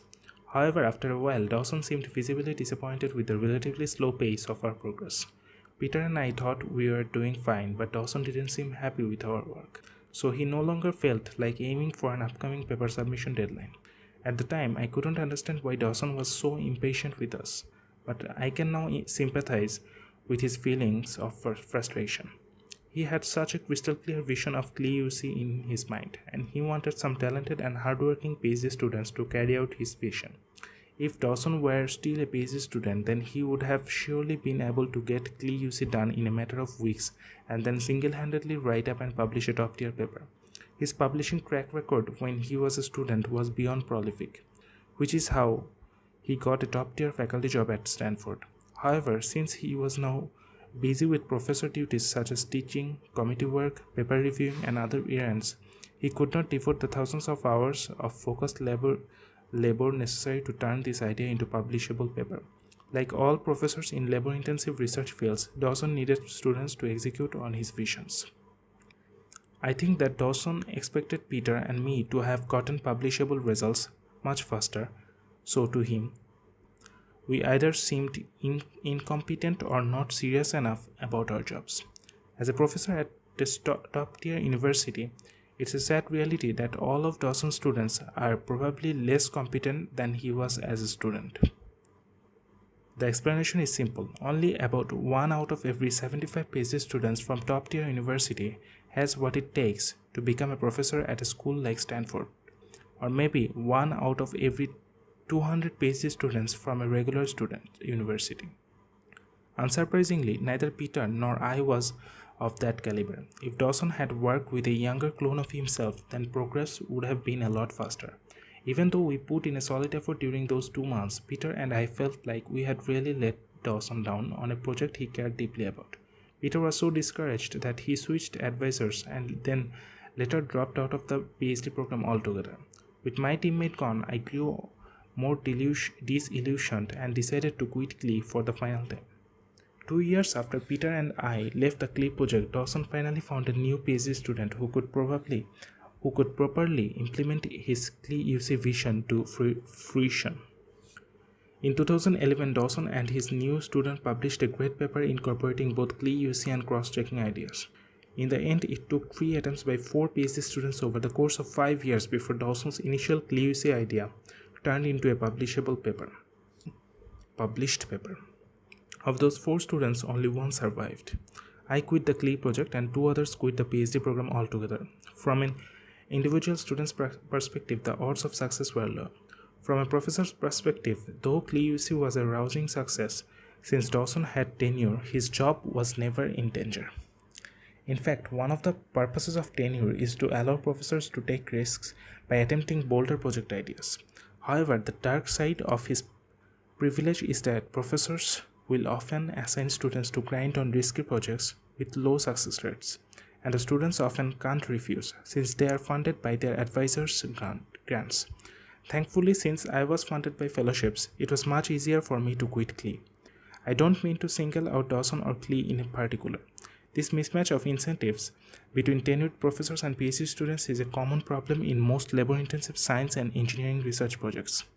What often happens is that a professor starts with a pile of grant money and some high-level vision, for example CLEUC or cross-checking. The professor then hires several students and advises them on implementing that vision, possibly, but not always, as a part of their dissertation work. Without thousands of hours of student labor, there would be no tangible results and thus no publications. The professors might need to go through several rounds of student failures and dropouts before one set of students eventually succeeds. Sometimes that might take 2 years, sometimes 5 years, or sometimes even 10 years to achieve. Many projects last longer than individual PhD student lifetimes. But as long as the original vision is realized and published, then the project is considered a success. The professor is happy, the university department is happy, the grant funding agency is happy, and the final surviving set of students is happy. But what about the student casualties along the way? A tenured professor can survive several years' worth of failures, but a PhD student's fledgling career and psychological health will likely be ruined by such a chain of disappointments. I attended Christie's oral defense in May 2009, the end of my 3rd year. The oral defense is the final rite of passage before a student earns their PhD degree. The student gives a 1-hour presentation on their dissertation research and must answer critical questions from a panel of professors. Dawson, who is normally quiet and reserved, beamed with visible pride as he introduced Christie to the audience and raved about what a pleasure it was to have worked together over the past few years to create Glee. His praise was well deserved. Christie did a wonderful job throughout his Ph.D., and the ideas embodied by Glee helped create a brand new subfield called Mixed Concrete/Symbolic Program Execution within the software bug finding research world. As I watched Christie's oral defense presentation, it finally sank in that it would be almost impossible for me to get a substantive dissertation out of Glee, so I felt more confident in my decision to quit. Christie's phenomenal success made it more difficult for Dawson's younger students to publish and graduate. The groundbreaking initial Glee work had already been done. All that remained were follow-up incremental enhancements, such as improving the search algorithm, Glee UC, cross-checking, and applying Glee to new types of software such as Linux device drivers. Although these projects could certainly make for publishable papers and maybe even dissertation, Dawson wasn't nearly as hungry as to publish as our newly arrived competitors were. Since Glee and a few related projects from 2005 to 2008 created a new subfield, dozens of assistant professors and young research scientists quickly jumped on the bandwagon and ferociously cranked out paper after paper describing incremental improvements to try to win tenure or job promotions. It was like an academic gold rush, prompted by the insights of Christie, Dawson, and a few other early pioneers. Since Dawson had tenure and was already famous for creating Glee and other notable projects, he was above the fray and didn't have a desire to publish for the sake of padding his resume. In effect, PhD students working with those young researchers were more easily able to publish and graduate, while Dawson students had a much harder time by comparison. In the 3 years since I quit Glee, dozens of research groups around the world have published hundreds of papers based on Glee-like ideas. Amazingly, 15 of those papers described enhancements to Glee itself, which our lab released as open source software to encourage further research. In the meantime, 5 of Dawson's PhD students have seriously attempted to work on Glee so far. Only one has published a single paper on Glee UC. The sad irony here is that since Dawson's direct competition was now serving as conference program committee members and paper reviewers, it was much harder to get his papers published despite the fact that he co-founded this subfield in the first place. Because Dawson had not been actively publishing in recent years, he no longer knew all of the rhetorical tricks, newfangled buzzwords, and marketing-related contortions required to satisfy reviewers and get his papers accepted into top-tier conferences. Also, the more furiously his competitors published, the more strict the reviewers became about demanding for him and his students to justify the originality of their ideas in relation to the piles of related work. And the more frustrating the paper rejections became. After all, without Dawson's groundbreaking insights from the past decade, these picky reviewers would not even be working in this subfield, much less criticizing and rejecting his papers. I calculated that the only advantage of staying with Glee was that Dawson deeply loved the project. Even if I couldn't get any papers published, he could maybe appeal to let me PT graduate with 0 publications.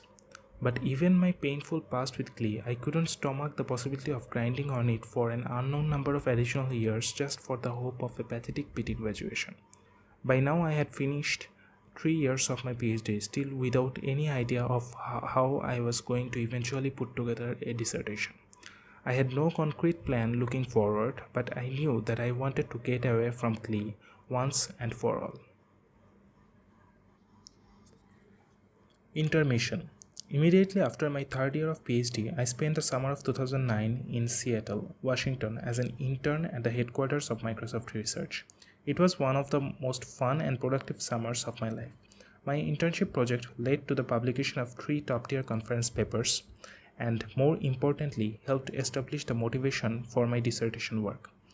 At present, Microsoft Research is the premier corporate institution for providing top-notch academic research.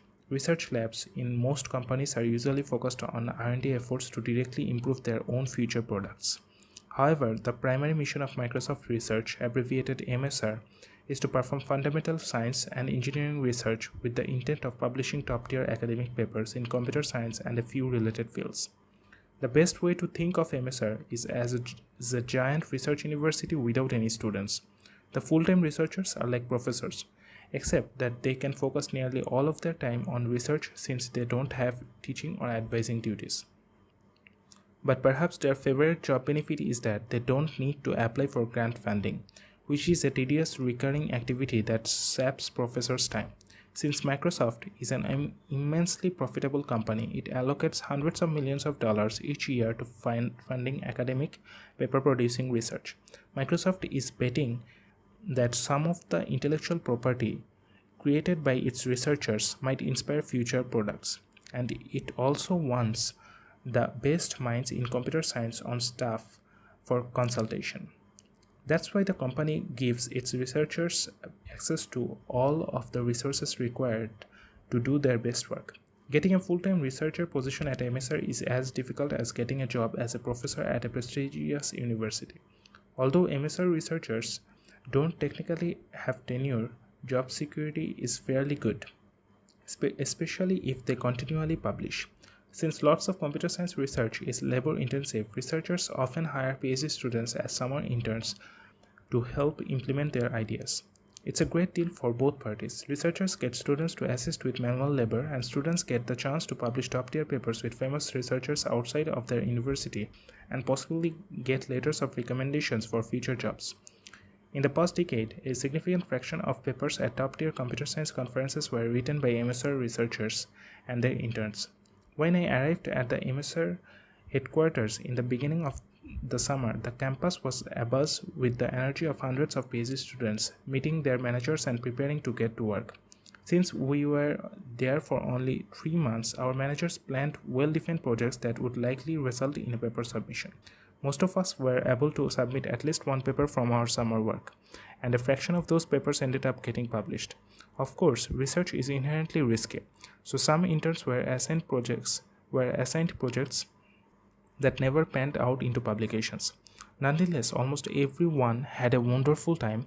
We were paid over 4 times our usual grad school stipends, treated to fun Microsoft-sponsored social outings, and attended lots of stimulating talks by top-notch researchers. Perhaps the longest-lasting impact of an MSR internship is the friendships we all made.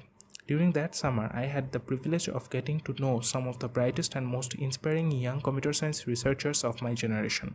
For instance, one of my 3 office mates was about to start her Ph.D. at MIT, and she had already published more top-tier papers from her undergraduate research than most PhD students could ever hope to publish. Another office mate was a UC Berkeley PhD student who spent his nights and weekends working on a separate research project with collaborators across the country in addition to doing his internship project during workdays. These peers will likely grow into award-winning professors, research leaders, and high-tech entrepreneurs. So I am humbled to have been in their presence for a summer. The story of how I arrived at MSR that summer illustrates the importance of combining concrete achievements with professional connections. Many PhD students get internships and later full-time jobs through some sort of connection, and I was no exception. I first applied to be an intern at MSR during my second year while I was working with Scott and Joel on their ACI programming lab study project. I applied through regular channels by submitting my resume online, and my application was quickly rejected in favor of those students with more publications and usually some inside connections. 1 year later, during my third year, an MSR researcher saw that my work with Scott and Joel had been published in an HCA conference, so he emailed me to ask whether I was interested in doing internship with him on a loosely related project. He sought me out in particular because my first undergraduate research supervisor at MIT had introduced us to one another several years earlier. So he had some recollection of who I was. I was honored by his offer but told him that I was no longer working on HCA research. By then I had already gone back to bug-finding work with However, I expressed a strong interest in working on empirical software measurement research at MSR since I had spent my second year doing that sort of work with Dawson. He immediately forwarded my resume to his colleague, Tom, who was a rising star in the empirical software measurement subfield. After introducing myself via email, I sent Tom the short paper that I co-authored with Dawson from our Linux bug report measurement work. Tom liked my paper, so he decided to hire me as his summer intern. I had read several of Tom's research papers during my second year, so I was very excited about the possibility of working with him. If I had blindly submitted my resume online like hundreds of other applicants, I would have probably not been able to attract Tom's attention. Most of my fellow interns also got their jobs through connections. Although usually their advisors made a direct recommendation to a relevant MSR colleague. Interestingly, it wasn't Dawson, but rather one of my undergraduate research supervisors from a project I did over 6 years earlier who provided the much needed connection for me. This same supervisor would later provide a crucial introduction that led to my first full-time job after graduation. From this experience, I learned about the importance of being endorsed by an influential person. Simply doing good work isn't enough to get noticed in a hyper-competitive field. Tom defined the high-level scope of my internship project and set a realistic yet ambitious goal of submitting a paper to a top-tier conference at the end of the summer. My project was to quantify people-related factors that affect whether software bug reports are successfully fixed, reassigned to others, or reopened after supposedly being fixed. To obtain these insights, I wrote computer programs to analyze software bug databases and employee personal datasets within Microsoft. I was well prepared to do this sort of data mining and analysis work since I had spent most of my second year doing similar analysis with Dawson on Linux bug report and revision control history data. Tom would drop by my office at 5 p.m. each afternoon before he left work to check up on my progress. Although daily checkups could potentially be stressful, I actually found them immensely helpful since Tom wasn't intimidating or judgmental at all. Getting immediate daily feedback made it easy for me to stay focused and motivated. The combination of well-defined short-term goal and continual helpful feedback made my internship work days much more productive than those during my previous 3 years of grad school. The best part was that I worked only during normal office hours, 9 a.m. to 6 a.m. There was no possible way to make my work home with me since the data was available only within Microsoft. So I just chilled every evening and had fun without worrying about whether I ought to be working more. Back at school, I constantly worried about whether I was working enough since I could potentially be working during all waking moments. Since Tom had published and reviewed dozens of empirical software measurement papers, he was definitely an insider who knew what sort of results and write-ups were well liked by reviewers in that subfield. When it came time to submit our paper at the end of the summer, Tom was able to deftly frame our contributions in the context of related work, argue for why our results were novel and significant, and get our paper as polished as possible. 3 months later, I was delighted to learn that our paper on studying causes of bug fixes was accepted at a top-tier conference where only 14% of all papers submitted that year were accepted.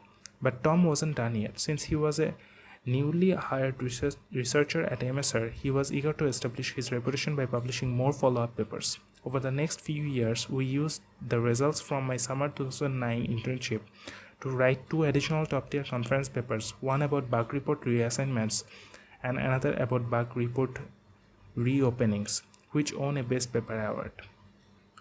My success in doing empirical software measurement research at MSR with Tom, resulting in 3 top-tier papers, was a satisfying redemption from the failures that I had experienced when working in this same subfield throughout my second year, resulting in 2 rejections followed by a shorter length second-tier paper.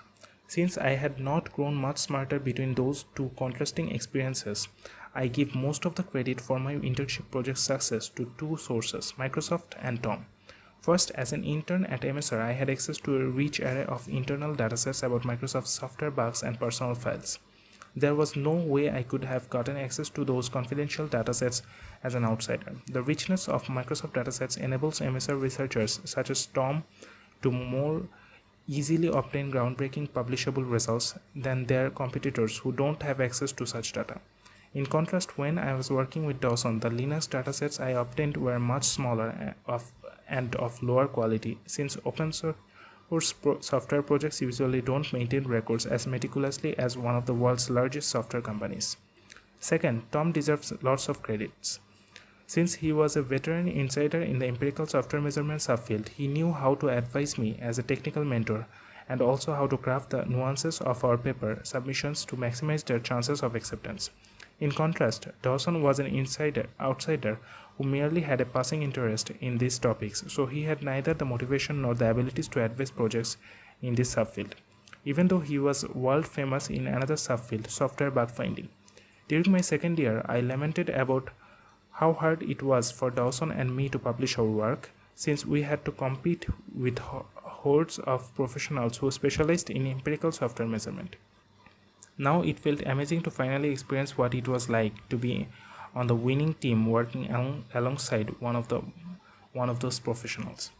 Even though I had a wonderful summer intermission from my PhD program, I still didn't have any plans for my dissertation project when I returned to Stanford in the fall. All I knew was that I didn't want to keep working on clay, but I had no idea what I could do that was both personally motivating and, more importantly, publishable. I contemplated trying to extend my current internship work into my dissertation. However, I ultimately concluded that it would be too hard to publish more papers once I returned to Stanford and no longer had access to Microsoft's internal datasets. In an ideal world, I would have been able to do all of my dissertation work within my MSR. This option didn't seem feasible, though, since I didn't know any students who had previously done so. As a last-ditch effort, I contacted my former internship manager at Google to ask whether I could become an intern again and access Google's internal software bug datasets to do empirical measurement research. He seemed receptive to my idea, but I didn't follow up with the proposal since it seemed unlikely to pan out. He wasn't an academic researcher himself, and I didn't know anybody else at Google who would be willing to support such a special arrangement. Thus, I decided not to pursue empirical software measurement for my dissertation, so the 3 papers that I eventually published from my MSR internship didn't help me graduate. However, this experience was still useful for improving my research and technical writing skills.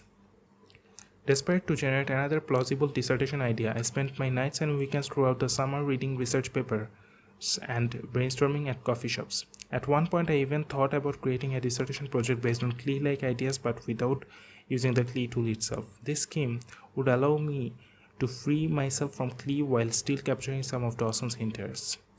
Unfortunately, I wasn't able to generate any substantive ideas along those lines that hadn't already been published.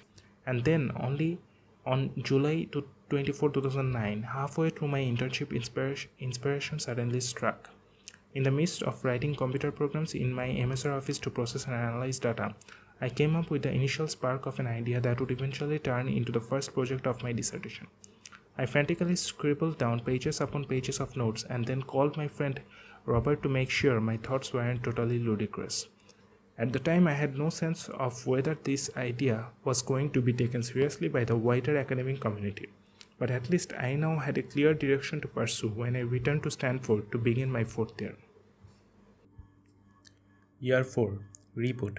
Throughout my second year of PhD and my summer 2009 internship at MSR, I performed empirical software measurement research by writing computer programs in a popular language called Python to process, analyze, and visualize datasets. After writing hundreds of these sorts of Python programs, I noticed that I kept facing similar inefficiencies over and over again.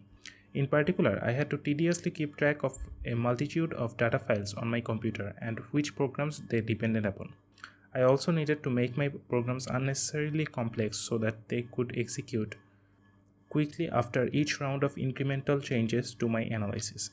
After letting these observations simmer in the back of my mind during the summer, the following idea suddenly came to me on that quiet July afternoon at MSR. By alerting the Python runtime environment called an interpreter in some innovative ways, I could eliminate many of these inefficiencies, thereby improving the productivity of computational researchers who use Python. I named my proposed modification to the Python interpreter IncPy, which stands for Incremental Python.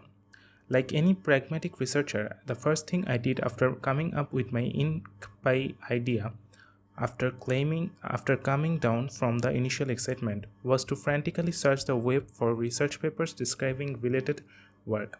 Thankfully, nobody had created exactly what I was planning to create, but there were some past research projects with a similar flavor. That was fine, though. No idea is truly original, so there will always be related projects. However, in order to eventually publish, I had to make a convincing case for how IncPy was different enough from similar projects. Within a few days, I had sketched out an initial project plan, which included arguments for why IncPy was unique, innovative, and research-worthy. Since I still had over a month left at MSR, I took advantage of the fact that I was around lots of smart colleagues who were also performing similar kinds of data analysis programming for their research. I grabbed coffee with several colleagues and interviewed them about their data analysis work habits and inefficiencies. I then pitched them my IncPy idea and discussed possible refinements to make it both more useful and also more interesting from a research perspective. These early conversations helped boost my confidence that I was on the right track, since other people shared my frustrations with performing data analysis and my enthusiasm for the ideas that IncPy embodied. For the rest of the summer, I spent my nights and weekends at coffee shops, refining my fledgling IncPy idea, strengthening its marketing pitch, and getting more feedback from MSR colleagues. I emailed drafts of my idea to Dawson, but I didn't actually care how enthusiastic he was about it, since this was going to be my own undertaking.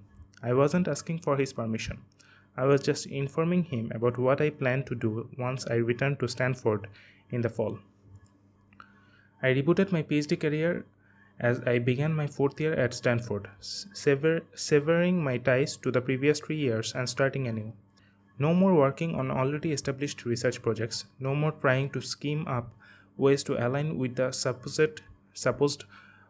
supposed interests of professors and senior colleagues, and no more worrying about what kinds of research the academic establishment like to see.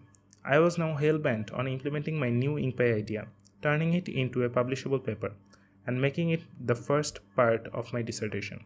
Although I was filled with newfound excitement and passion, a part of me was scared because I was breaking away from the establishment to do something new and unproven without any professor support. Most PhD students in my department work on projects that their advisors or other professors are interested in. Since it's much easier to publish papers with the help of professors' enthusiasm and expertise. However, even without professor backing, my hunch was that IncPy could become a publishable idea. I had accumulated enough battle scars from the past 3 years of research failures to develop better intuitions for which ideas might succeed. Trusting this gut instinct became the turning point of my PhD career. On a pragmatic note, I still kept Dawson as my advisor since he was okay with me doing my own project and occasionally giving me high-level feedback on it. Since I was still self-funded by fellowships, I didn't have an obligation to continue working on Glee like the rest of Dawson's students did.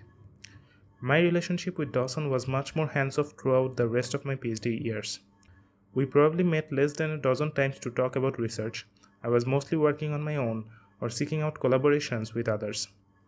I didn't want to formally switch advisors because then I would need to pay my dues all over again with a new research group. Besides, I didn't know of any professors in my department who were excited by IncPy-like ideas, or else I might have contemplated switching. To eventually graduate, I needed to form a thesis committee consisting of 3 professors who agreed to read and approve my dissertation. Most students simply have their advisors choose committee members for them since they are working on official advisor-sanctioned projects. Since I was going rogue and not working on Dawson's Glee project, I didn't have that luxury. I tried hard to find professors, both in my own department and in related departments, for example statistics, bioinformatics, to serve on my committee. I cold emailed a few professors and attempted to reach others via their current students.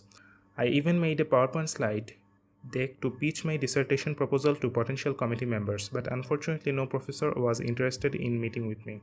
However, instead of giving up and crawling back to a traditional project with more institutional support, I took a risk by marching forward with InkPy and hoping that the thesis committee issue would sort itself out later. Taking inspiration from my HCI human computer interaction work with Scott and Joel during my second year, as soon as I returned to Stanford in the fall of 2009, I began interviewing colleagues who wrote Python programs to analyze data for their research. My goal was to discover what their programming related inefficiencies were and how InkPy could eliminate those inefficiencies. I also had some friends arrange for me to give talks on InkPy, which was only a half-baked idea at the time, at their lab group meetings. My initiative in conducting interviews and making presentations at this preliminary stage was helpful both for providing fresh ideas and also for refining InkPy's marketing pitch. I am immensely grateful for the friends who helped me get my project off the ground when I had nothing to show except for a few shabby PowerPoint slides.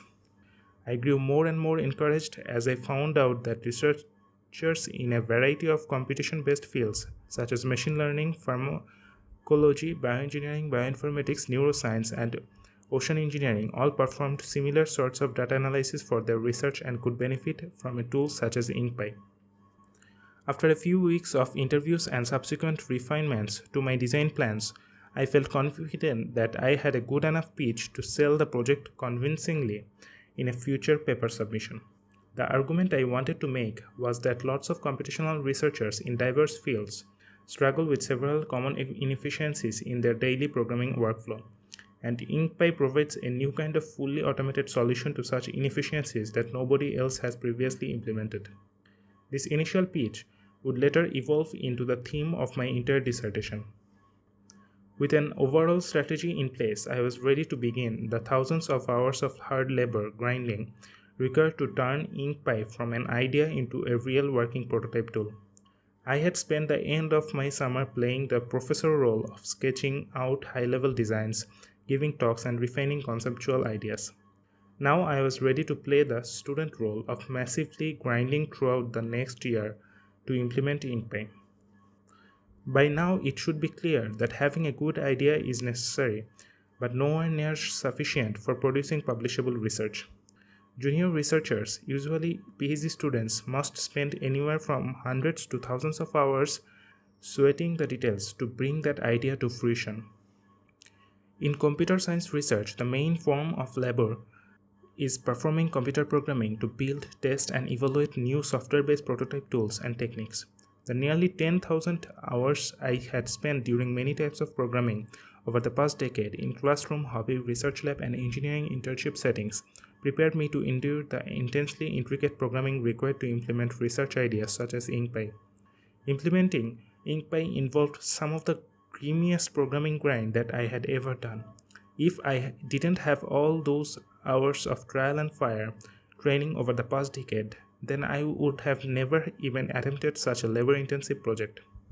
Other people have undoubtedly recognized the same inefficiencies that I observed in computational research workflows. But what set me apart from would-be competitors was that these people didn't have the deep programming expertise required to create a fully automated solution such as InkPy. At best, they might create semi-automated solutions that would not be substantive enough to publish in a respectable conference. Even though I wasn't in love with my previous research projects earlier in grad school and during college, the technical skills and judgment that I gained from those experiences made it possible for me to now implement my own ideas that I truly cared about.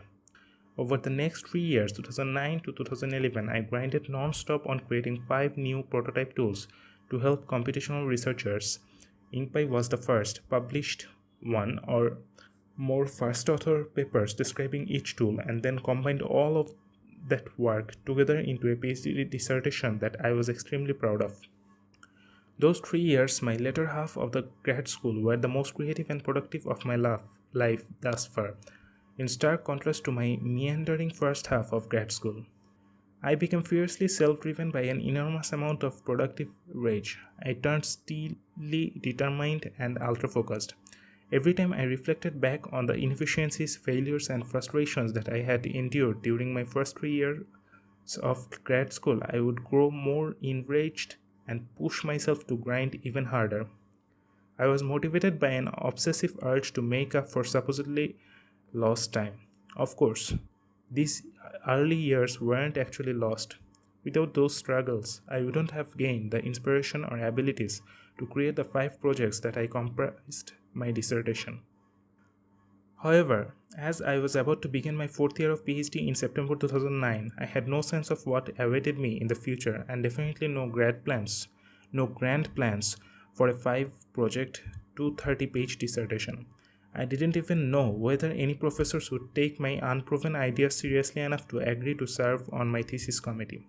All I wanted to do was implement InkPy, try to get it published, and then figure out my next move when the time came.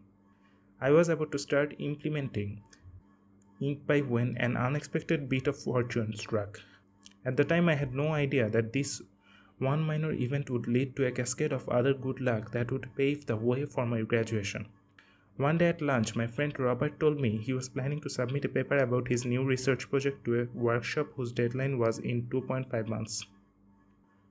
Normally, I wouldn't have thought twice about such an announcement for 2 reasons. First, Robert's research topic in a subfield called data provenance was unrelated to InkPy, so where he planned to submit papers had no relevance to me. Second, a published workshop paper usually does not count as a dissertation contribution in our department. Workshop papers are meant to disseminate early ideas and are not scrutinized as rigorously as conference papers. Whereas a conference paper submission has an 8 to 30% chance of acceptance, a workshop paper submission has a 60 to 80% chance. Most professors in our department don't encourage students to submit to workshops, since if the paper gets accepted, which is likely, the professor must pay around 1,500 of travel, hotel, and registration costs using their grant money for the student to attend and give talk at the workshop. It costs about as much to send a student to a workshop as to a conference, and conference papers are much more prestigious both for the student and the professor. The top-tier computer science professors strongly encourage students to publish more selective conference papers and issue workshops altogether. I asked Robert why his advisor encouraged him to submit his early-stage idea to a workshop rather than developing it further and submitting to a conference at a later date. He said that it was partly out of convenience. Since the workshop was located in nearby San Jose, his entire research group planned to attend since it was only 20 miles from Stanford, so he also wanted to present a paper there. Out of curiosity, I looked at the workshop's website to see what topics were of interest to the organizers.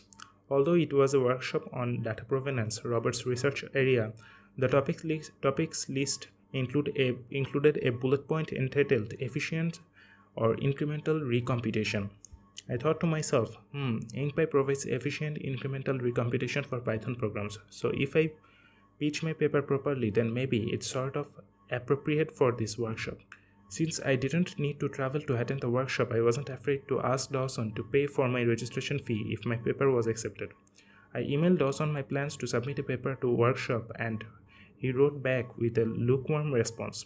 As expected, he wasn't enthusiastic about workshops in general, but he was okay with me submitting since he respected the workshop's program committee co-chair, a Harvard professor named Margot, who would later play a pivotal role in helping me to graduate.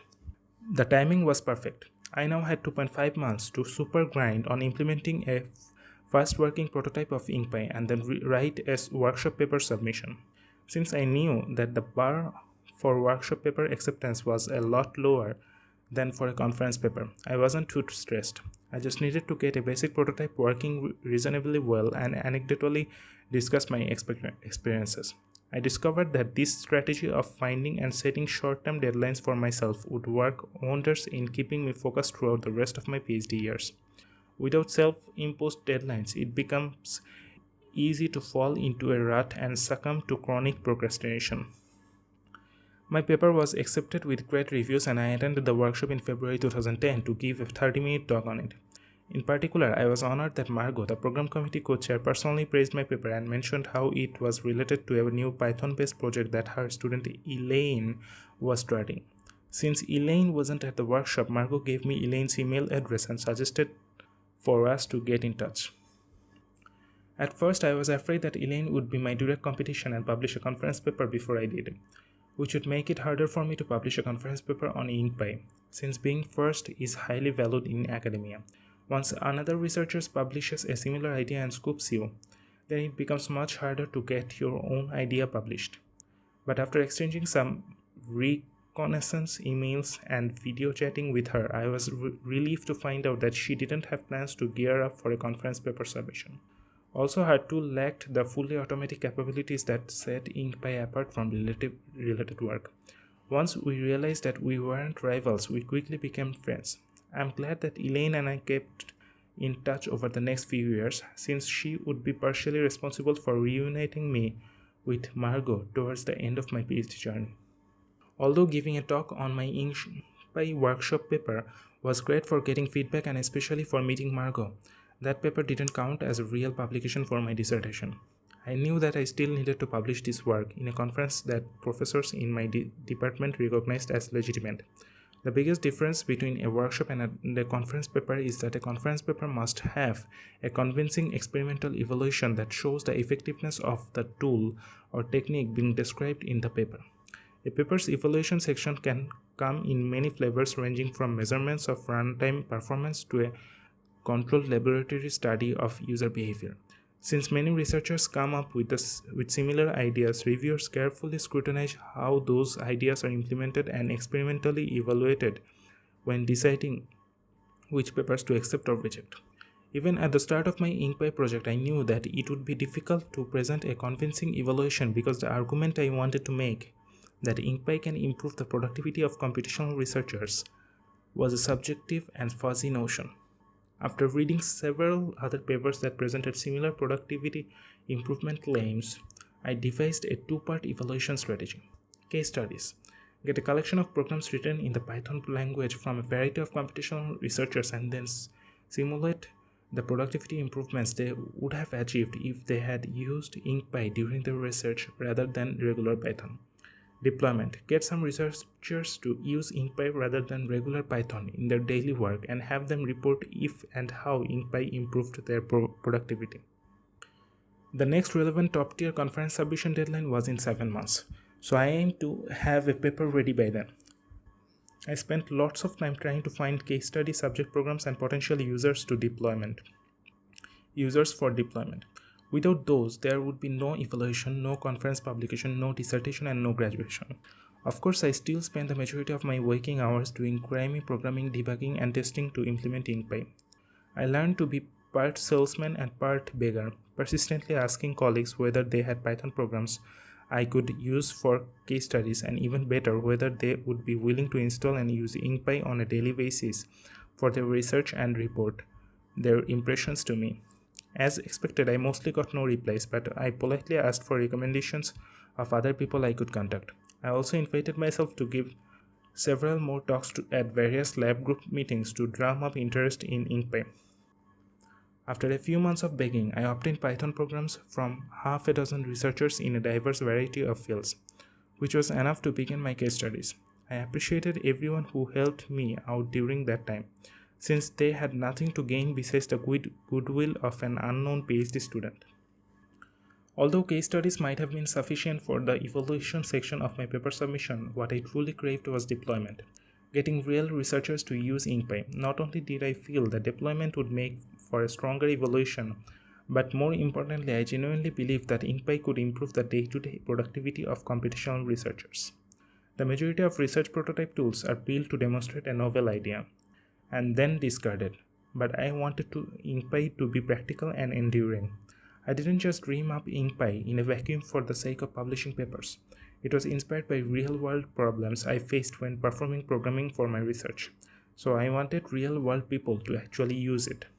In spite of my idealism, I understood why almost no research prototypes tools get successfully deployed. The underlying Reason is that people don't want to try new tool unless they can instantly see major benefits without any drawbacks. Researchers simply don't have the time or resources to get their prototypes working well enough to meet these stringent requirements. In particular, my target users are happy enough using regular Python despite its inefficiencies that they don't want to take a risk by switching to InkPy. To convince someone to try InkPy, I would need to guarantee that it works better than regular Python in all possible scenarios. While that's true, in theory, in reality, InkPy is a research prototype tool being maintained by one student, so it's bound to have numerous bugs. In contrast, the official Python project is over 20 years old and being maintained by hundreds of veteran programmers, so it's much more stable and reliable. As soon as someone hits a single InkPy bug, they will immediately dismiss it as lame and switch back to using regular Python. I knew the odds were against me, but I didn't care.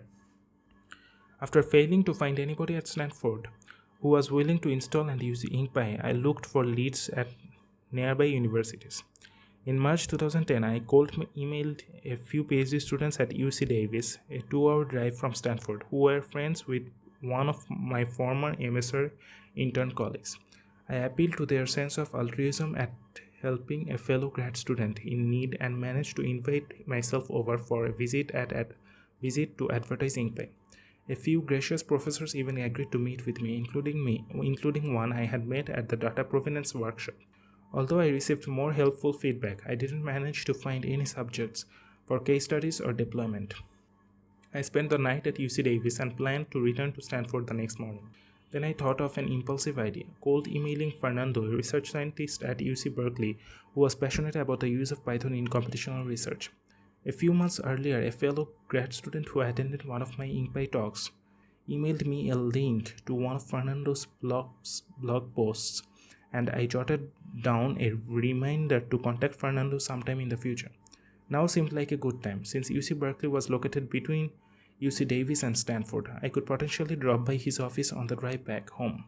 I cold emailed Fernando and asked if he had time to chat the next morning. It was a long shot, but he agreed to meet with me. I had a wonderful initial 1-hour meeting with Fernando. It felt great to see a well-established senior scientist support my InkPy idea.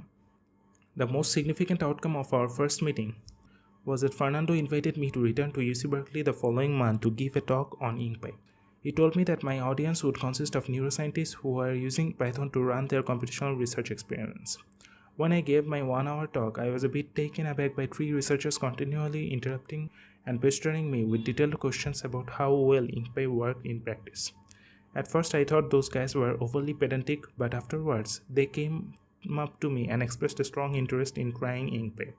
They lamented about how they are currently suffering from the exact kinds of inefficiencies that inspired me to create InkPy in the first place. It turned out that they weren't trying to be annoying during my talk. They just wanted to understand the details to assess whether it was feasible to deploy InkPy on their research lab computers. I was thrilled by the possibility of getting my first set of real users. I exchanged some emails with them and offered to drive up to UC Berkeley again to help them install and set up InkPy. My first email started with a cautiously optimistic tone. Thanks for expressing an interest in becoming the first real user of my InkPy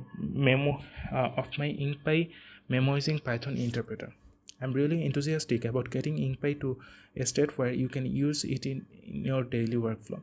I think the main issues will be mostly crunch work with installation setup configuration, which I am more than happy to deal with in order to give you the smoothest possible user experience.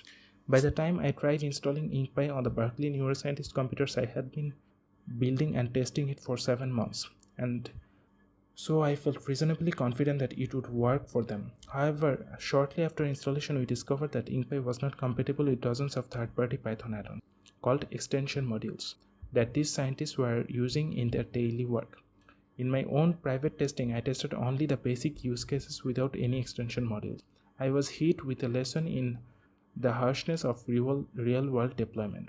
Failures come in unexpected forms, and once the user gets a bad first impression, then it's over. Like most researchers creating prototypes in an ivory tower, I could have never predicted that this unforeseen banal extension module issue would completely derail my first deployment attempt. I wasn't about to give up though.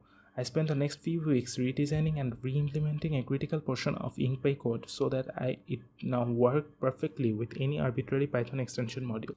I emailed the UC Berkeley neuroscientists again to ask for a second chance, but I got no response. I had one shot and I blew it. This disappointment spurred me to keep improving InkPy in practical ways. Along with fixing many subtle bugs, I created an InkPy project website containing a short video demo documentation and beginner tutorial. None of these hundreds of hours of efforts made any improvements to my original research contribution, but they were necessary if I wanted to get real user anecdotes for an evaluation section of a future paper submission. After a few months passed, 3 strangers from different parts of the world found InkPy via its website and downloaded a copy and used it to speed up some of their research programming activities. Although 3 is a pathetically small number of users, at least it's more than the 0, which is the number of users most research prototypes have. I felt satisfied that InkPy was in a polished enough state, thanks to my post-Berkeley improvements, that strangers were now able to use it without my guidance. These 3 people emailed me anecdotes about how they found InkPy to be mildly useful for some parts of their work. Their anecdotes weren't strong evidence of effectiveness, but they were better than nothing. As my 4th year of Ph.D. came to an end in September 2010, I submitted my InkPy paper to a top-tier conference with an evaluation consisting of case studies and 3 brief deployment anecdotes. Only 14% of papers submitted to that same conference last year were accepted. Thus, I knew that my paper would most likely be rejected, both due to the meager odds and especially since InkPy didn't neatly fit into any traditional academic subfield.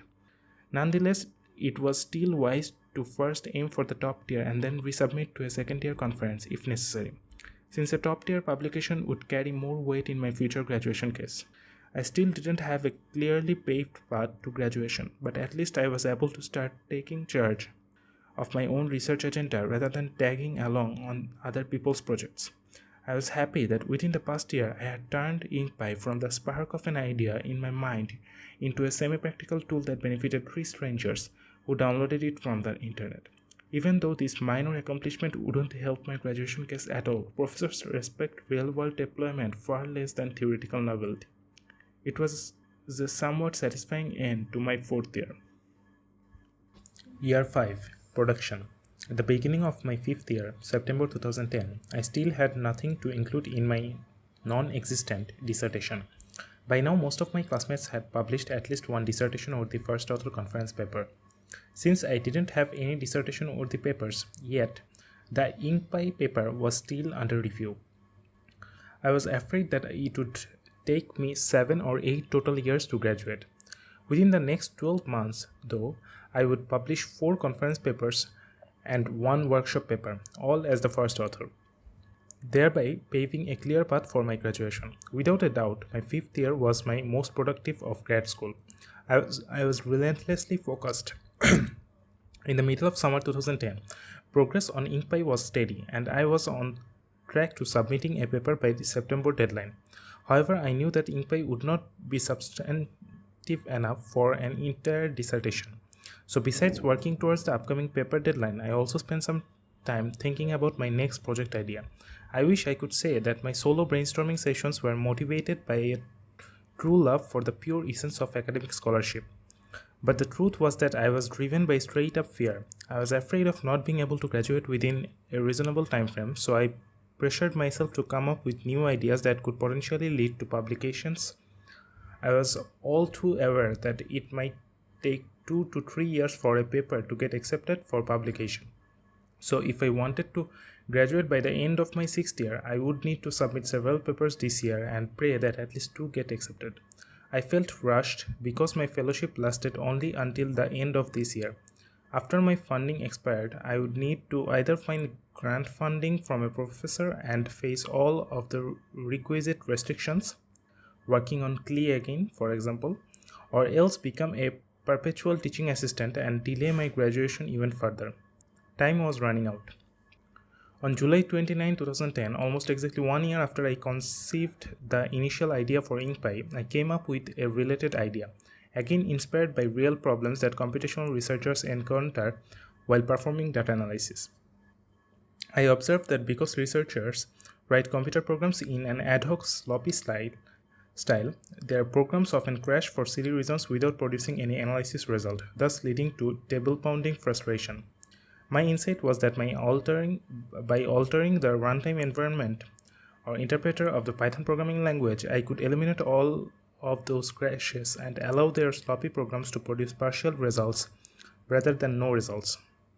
I named this proposed modification to the Python interpreter Sloppy, which stands for Sloppy Python.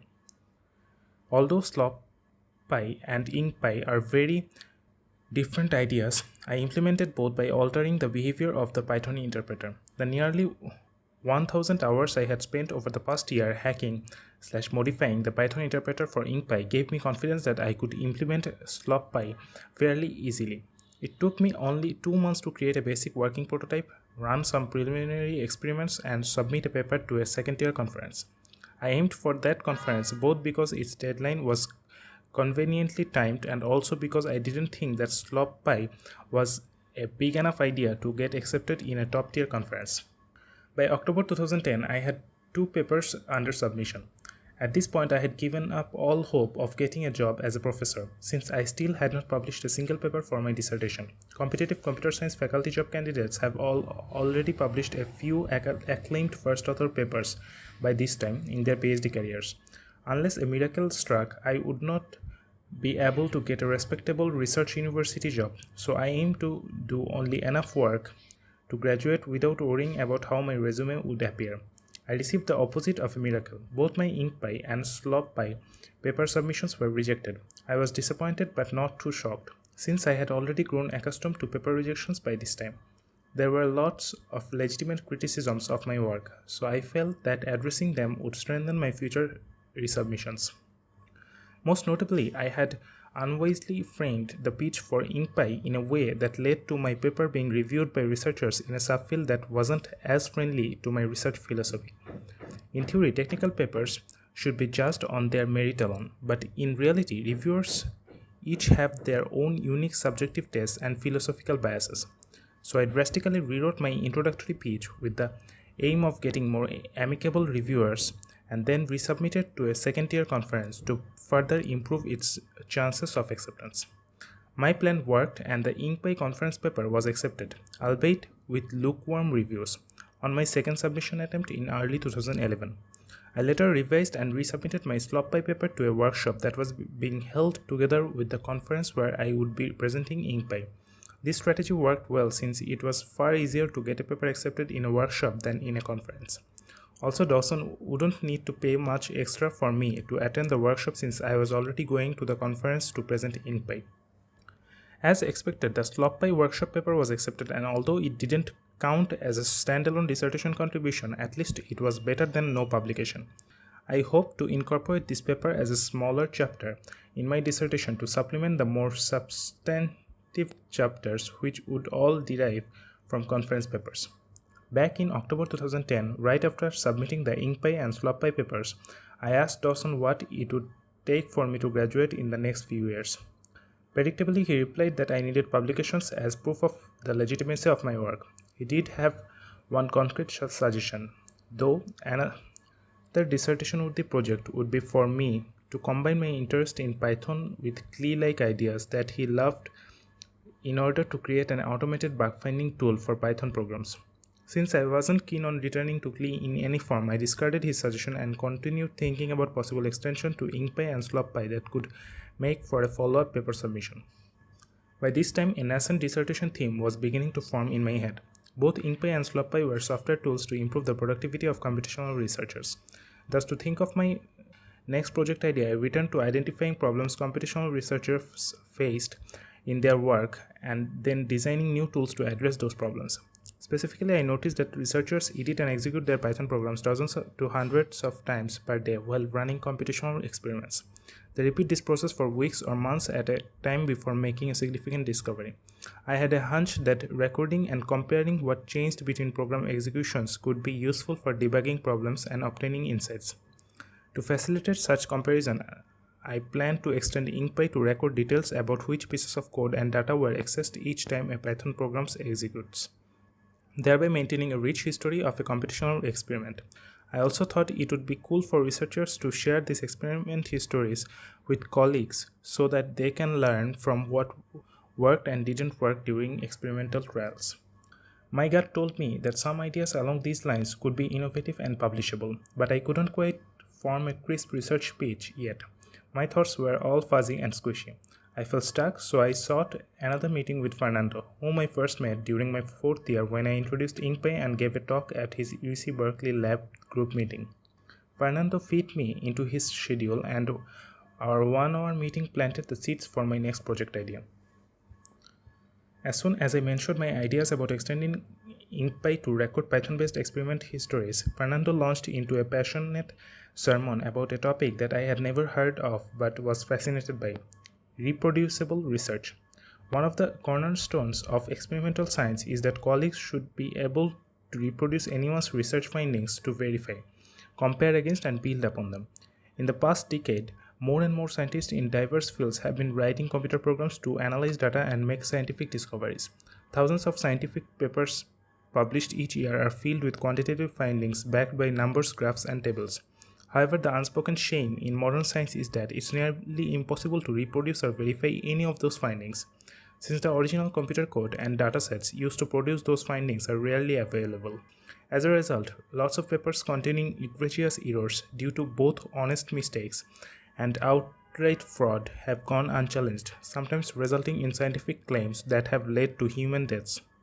In recent years, reform-minded scientists such as Fernando have been trying to raise awareness for the importance of reproducible research in the computational sciences. Why is reproducibility so hard to achieve in practice?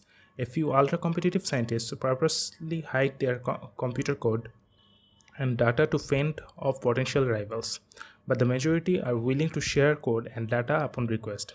The main technical barrier, though, is that simply obtaining someone's code and data isn't enough to rerun and reproduce their experiments. Everyone's code needs a highly specific environment in which to run, and the environments on any two computers, even those with the same operating system, differ in subtle and incompatible ways. Thus, if you send your code and data to colleagues, they probably won't be able to rerun your experiments. Fernando liked my InkPy experiment history recording idea because it could also record information about the software environment where an experiment originally occurred. Then researchers who use Python can send their code, data, and environment to colleagues who want to reproduce their experiments. I came out that meeting feeling pumped that I had found a concrete application for my idea. The reproducible research motivation seemed compelling enough to form the storyline for a second independent InkPy-based paper submission and dissertation contribution. As I was jotting down more detailed notes, a moment of extreme clarity struck. Why limit this experiment recording to only Python programs? With some generalizations to my idea, I could make a tool that enables the easy reproduction of computational experiments written in any programming language. Still in a mad frenzy, I sketched out the design for a new tool named CDE, which stands for Code, Data, and Environment. When I told my idea to Dawson, he responded favorably but challenged me to think even bigger. Why limit CDE to targeting only scientists' code? Why not make a general-purpose packaging tool for all kinds of software programs? Those were wise words. A variety of software creators and distributors, not only scientists, have trouble getting other people to run their programs due to the same environment incompatibility problem, which is affectionately known as dependency hell. Dependency hell is especially widespread on Linux-based operating systems due to the multitude of semi-incompatible Linux variants that people use. Programs that run on one person's Linux computers are unlikely to run on someone else's slightly different Linux computer.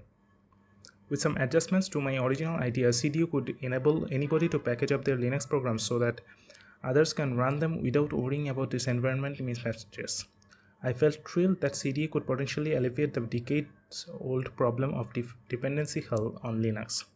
As my usual realities check, I scoured the web for related work, looking for both research prototypes and production quality tools with similar functionality. To my relief, there wasn't much prior work, and CDE stood out from the sparse competition in two important ways. First, I designed CD to be much easier to use than similar tools. As a user, you create a self-contained code, data, and environment package by simply running the program that you want to package. Thus, if you can run a set of programs on your Linux computer, then CD enables others to rerun those same programs on their Linux computers without any environmental installation or configuration. Second, the technical mechanism that CD employs, a technique called system call redirection, enables it to be more reliable than related tools in a variety of complex real-world use cases. At this point, CD existed only as a collection of notes and design sketches, but I sensed its potential when I realized that it was conceptually simpler, easier to use, and more reliable than all other tools in existence. A part of me was shocked and paranoid. Why hasn't anybody else implemented this before? This idea seemed so obvious in retrospect. One possible reason I dreaded was that nobody had previously built something like CD because it was impossible to get the details right to make it work effectively in practice. Maybe it was one of those ideas that looked good on paper but wasn't practically feasible. I figured that there was no better way to find out than to try implementing CD myself. Over 3 intense weeks spanning October and November 2010, I supergrinded on creating the first version of CD. As I suspected, although the research idea behind CD was straightforward, there were many grimy programming-related contortions required to get CD working on real Linux programs. I lived and breathed CD for those weeks, forgetting everything else in my life. I programmed day and night, often dreaming in my sleep about the intricate details that my code had to wrestle with. Every morning I would wake up and jump straight to programming, feeling scared that this would finally be the day when I hit an unsurmountable obstacle, proving that it was, in fact, impossible to get CD to work. But the days kept passing and I kept getting closer to my first milestone, demonstrating how CD allows me to transfer a sophisticated scientific program between two Linux computers and reproduce an experiment without hassle. I felt ecstatic when, after 3 weeks of coffee-fueled, fully immersed grinding, I finally got CD working on my scientific program demo. At that point, I knew that CD had the potential to work on many kinds of real-world Linux programs if I kept testing and improving its code. I made a 10-minute video demo introducing CD, created a project website containing the video and a downloadable copy of CD, and then emailed the website link to some friends. Unbeknown to me, one of my friends posted the following blurb about CD on Slashdot, a popular online computer geek forum.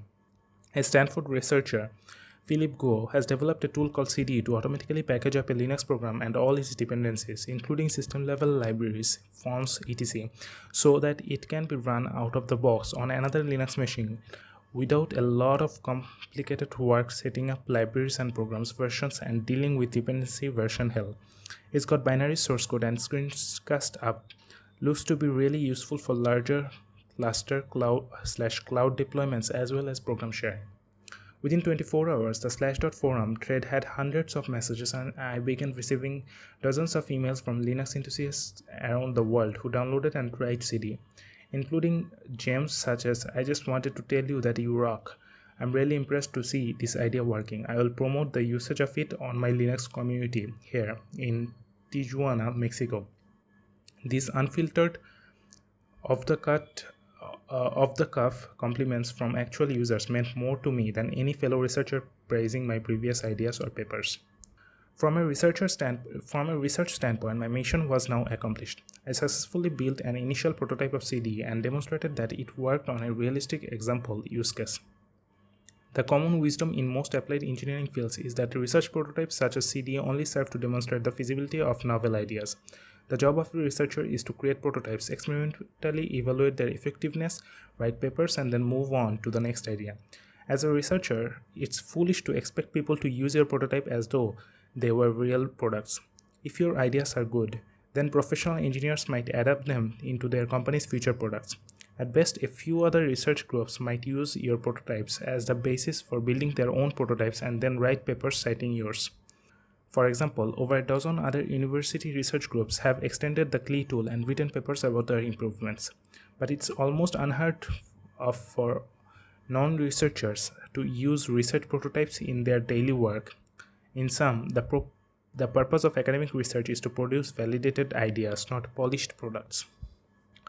Thus, the wise course of action at the time would have been to submit a paper on CD and then move on to generating a new idea. implementing a new prototype, submitting a new paper, and repeating until I had enough content to fill up a dissertation. I did submit and publish 2 conference papers on CDE, a short introductory paper and a longer follow-up paper. But rather than moving on to a new project idea like a prudent researcher would do, I dedicated most of my fifth year to turning CDE into production quality piece of software. I had an urge to make CDE useful for as many people as possible. I didn't want it to languish as yet another shoddy research prototype that barely worked well enough to publish papers. I knew my efforts to polish up CDE wouldn't be rewarded by the research community and might even delay my graduation, since I could have spent that time developing new dissertation project ideas, but I didn't care. Since I was still funded by fellowships for the rest of the year, I had full freedom to spend my time as a pro bono software maintainer rather than as a traditional researcher tied to grant funding. Back in my 4th year, I desperately wanted people to use InkPy, so that's why I felt thrilled to get 3 measly users. Even though almost nobody ended up using InkPy, my irrational desire to make it into a real-world tool led me to reach out to Fernando at UC Berkeley, and it was Fernando who inspired me to create CDE. Now, at the beginning of my 5th year in November 2010, within a few days of having my video demo appear on the popular Slashdot website, CDE already had dozens of users and potential for a lot more. Judging from early email feedback, I realized that I had created something that people wanted to use in a variety of settings I hadn't originally predicted. In short, CDE struck a chord with all sorts of Linux users who were tired of suffering from dependency hell. I spent the majority of my 5th year fixing hundreds of bugs to make CDE work on a dizzying array of complex Linux programs, polishing up the documentation, user manual, and FAQ to make it easier to use, exchanging emails and even a few phone calls with users from around the world, and giving numerous talks and sending marketing emails to attract new users. At present, summer 2012, CDE has been downloaded and used by over 10,000 people. I have received hundreds of emails from users with feedback, new feature requests, bug reports, and cool anecdotes. Although this isn't a large number of users for a commercial software product, it's extremely large for a free and open source research tool being maintained by a single grad student. Here are some kinds of people who have emailed me thank you notes and anecdotes about how they used CDE to eliminate Linux dependency hell in their daily work. Research scientists at NASA, scientists in fields such as plant biology and medical informatics, scientists deploying computational experiments to the European grid distributed computing infrastructure, engineers prototyping experimental code at software companies, open source software creators and distributors, Linux computer system administrators, Linux hobbyists running software on incompatible variants of Linux-based operating systems, computer security analyst at a large antivirus company, a volunteer programmer on the One Laptop Per Child non-profit technology project, computer science PhD students distributing their research prototype software, university programmers developing software such as those for medical visualization and protein crystallography, university teaching assistants packaging up their programming-based class assignments. Those few months were by far the most enjoyable period of my PhD years, even though I knew that none of my software maintenance activities would contribute towards my dissertation. After the initial success of CDE, I no longer cared if my graduation was delayed by a year or more due to lack of additional publications. I got so much satisfaction from knowing that a piece of software I had invented could improve many people's computing experiences. CDE also enabled me to achieve one of my long-time nerd dreams, to give a tech talk at Google that was broadcast online on YouTube. Since the beginning of grad school, I loved watching Google Tech Talks online on a wide range of academic subjects. I dreamt of the day when I could give such a talk, but I didn't get my hopes up, since it seemed like Google employees invited only famous professors and engineers, not unknown grad students, to give these talks. One day, while scouring the web for projects related to CDE, I serendipitously noticed that my former summer 2007 Google internship manager had recently published a paper in a reproducible research workshop. I emailed him to advertise CDE as a tool for facilitating reproducible research and to ask whether his colleagues might be interested in trying it. To my pleasant surprise, he responded with the talk invitation ending in a winky smiley face. I took a look at your tool. Looks interesting enough. Would you be interested in giving tech talk about it here at Google? I would certainly help organizing and advertising. You never know how many attendees you get Could be 100, could be none. Smiley emoji. I spent more time preparing for my Google Tech talk than for any previous talk, since I knew that it would be recorded. My talk went quite well, and afterwards, a Google engineering manager whom I had never met pulled me aside to ask more detailed follow-up questions. It turned out that he was interested in alleviating this Linux dependency hell problem within the company, so that's why he loved my talk. He offered me an internship where I could spend the upcoming summer working on CD at Google. I was flattered by his offer and took some time to deliberate. Professors in my department usually discourage late stage PhD students from doing internships, since they want students to focus on finishing their dissertations. Also, at the time of my offer, I hadn't yet published any first author papers for my dissertation. Several papers were under review, so I was afraid that leaving Stanford for the summer might give Dawson the impression that I wasn't serious about trying to publish and graduate. However, my gut intuition was that this was a unique and well-timed opportunity that I couldn't turn down. I would be paid a great salary to spend my summer continuing to work on my own open source software project. In contrast, almost all interns, including myself in 2007, were expected to work on internal company projects assigned by their managers. I talked to Dawson about my conflicting feelings and he was quite supportive, so I accepted the internship offer. I spent a super chill summer of 2011 at Google, dedicating almost all of my working days to improving CD, getting new users, and finding creative users within Google. For part of the summer, I worked closely with another Google engineer who found CD useful for his own work, which was a great impetus for me to fix additional bugs and improve the documentation. By this point, I was no longer developing new CD-related research ideas. I was just sweating the details to continue making it work better. I finally stopped working full-time on CD after my summer internship ended and my 6th year of PhD began. Out of the 5 projects that comprised my dissertation, CD was my favorite since it was a simple, elegant idea that turned into a practical tool with over 10,000 users. It was by far the least sophisticated from a research standpoint, but it was the most satisfying to work on due to its real-world relevance. Back at the beginning of my 5th year, long before the InkPy, SlopPy, and CD papers had been published, I hatched a backup plan in case my own projects failed. I emailed Jeff, a new assistant professor in my department, who shared some of my research interests, to ask whether he was open to collaborating on a project that might contribute to my dissertation. The 2 key selling points I mentioned were that I had my own funding and that I wanted to aim for a top-tier paper submission deadline for a conference that he liked. In exchange, he needed to serve on my thesis committee. As expected, Jeff took me up on my offer. It was a great deal for him since our motivations were well aligned. I was a senior student who needed to publish to graduate, and he was an assistant professor who needed to publish to earn tenure. Even better, he didn't need to fund me from his grants, and best of all, I was open to working on whatever project he wanted, since my primary solo projects already gave me the independence that I craved. I was hedging my bets with this plan. If my InkPy, SlopPy, and CD projects couldn't get published, then at least I would still have a legitimate professor-sanctioned project with Jeff, who was now one of my thesis committee members. Jeff and I decided that the best strategy was for me to build upon an interactive data reformatting tool called Wrangler that one of his other students created last year. Towards the end of my 5th year, I took a break from CD and spent 2.5 months creating some new extensions to Wrangler. My enhanced version was called Pro Wrangler, which stands for Proactive Wrangler. After implementing the Pro Wrangler prototype and evaluating its efficacy with controlled user testing on fellow students, I wrote up a paper submission to a top-tier ACA conference with the help of Jeff and the other creators of the original Wrangler tool. In the midst of my summer 2011 Google internship, I received the happy news that our Pro Wrangler paper had been accepted with great reviews. By far the biggest contributor to our success was Jeff's amazing job at writing both our paper's introduction and interpretation of our evaluation results.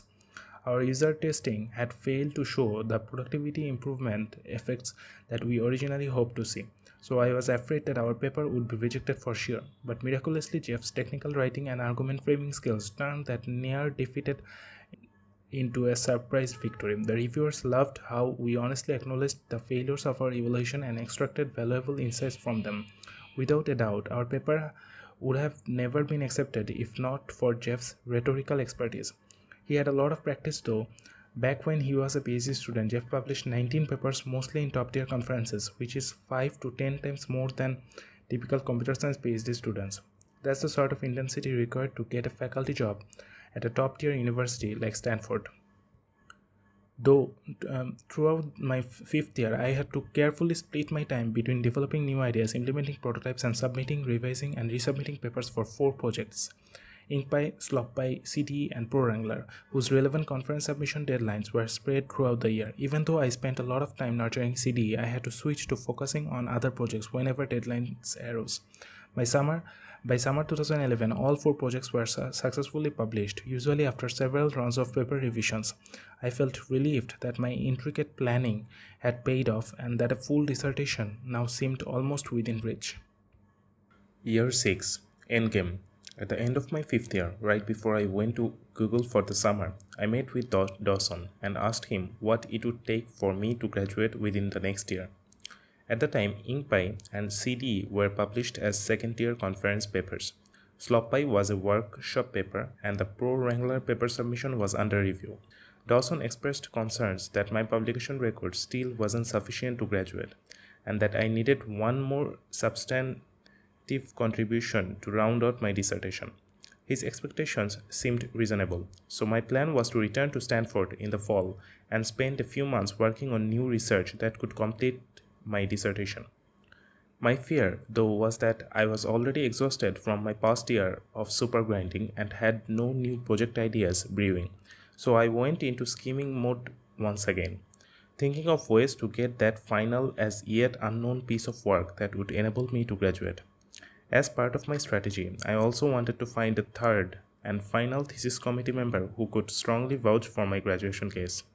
Most PhD students in my department don't need to do so much planning because they work on advisor-sanctioned projects. They don't stress about who their other 2 thesis committee members are since their advisor vouches for them and the other members usually agree.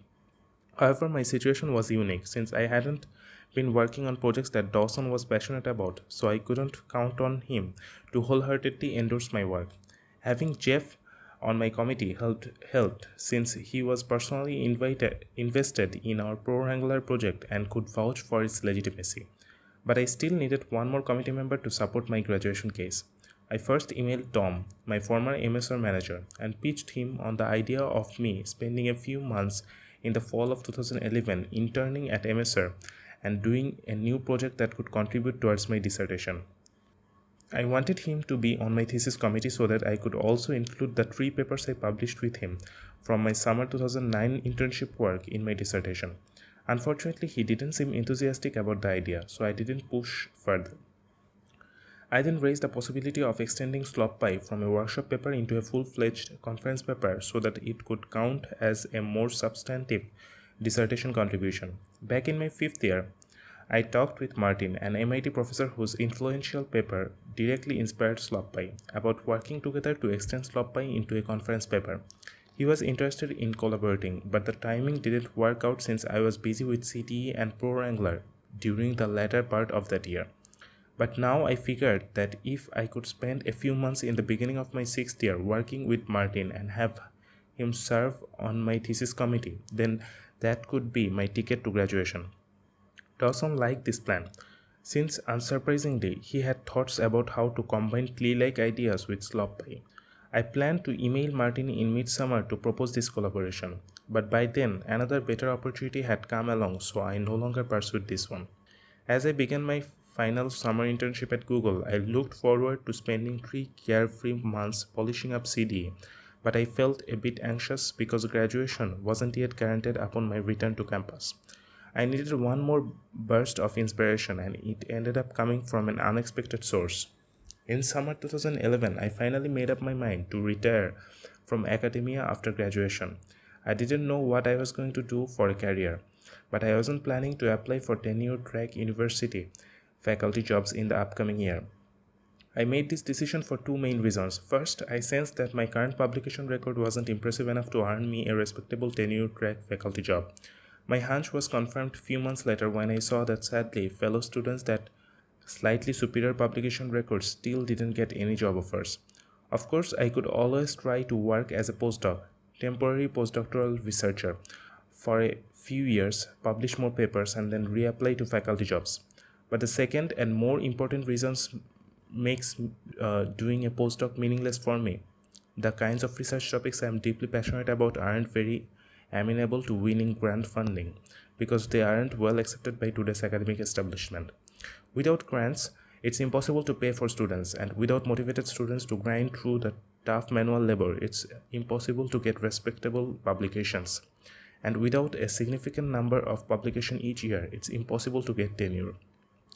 Even if I do earn tenure, I would still need new grants to pay for new students to help me implement my ideas. The funding cycle never ends.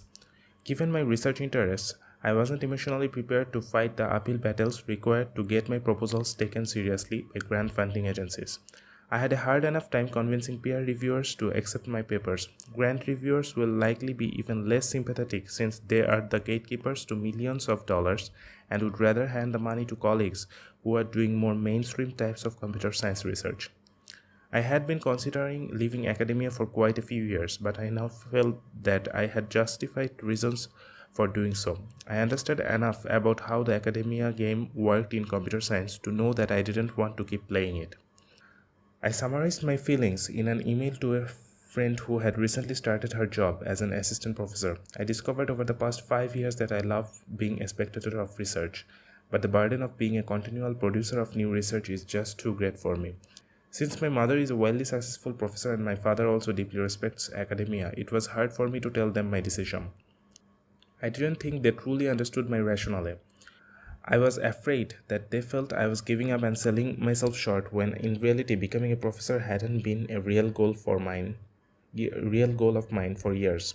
One of the claimed benefits of academia is the allure of creative freedom, but my decision to leave academia actually freed up my mind to become even more creative in pursuing my true professional passions, both during my final year of grad school and in searching for a new career. The immediate impact of my decision to quit academia was that I didn't need to worry about networking at the three academic conferences I attended that summer, where I gave talks on InkPy, SlopPy, and CDE. Academic conferences are filled with senior PhD students, postdocs, and pre-tenure professors schmoozing like crazy in attempts to impress their senior colleagues. For these junior researchers, professional networking at conferences is a serious full-time job, since their budding careers and academic reputations depend upon excelling at it. But since I was getting out of this academia game, I didn't care at all and enjoyed myself without being nervous or calculating. During a break between sessions at one of the conferences, I spotted Margot sitting by herself working on her laptop. Recall that I had met Margot during my fourth year at the San Jose workshop where I presented my original InkPy paper. I debated whether to approach her and to reintroduce myself.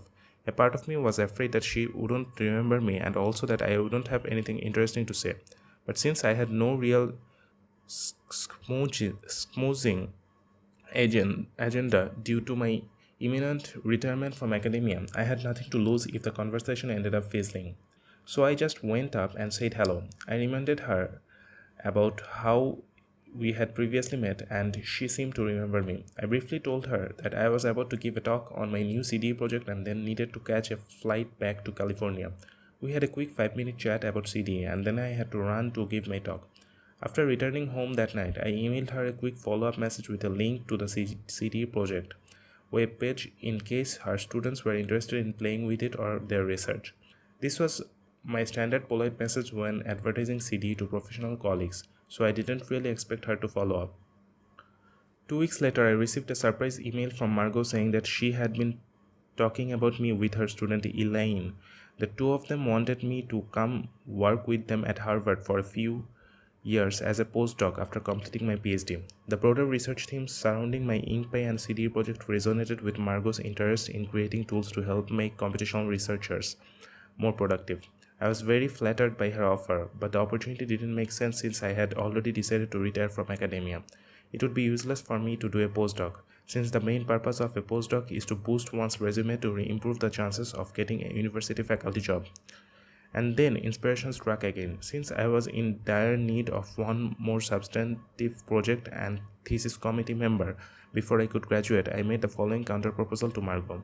Instead of doing a postdoc after my PhD, I asked whether I could visit Harvard for 4 months in the fall of 2011 to work on a project with her. We could submit a paper to a conference in January 2012 and then include that project as the final portion of my dissertation. I also asked whether she could serve as the final member of my thesis committee.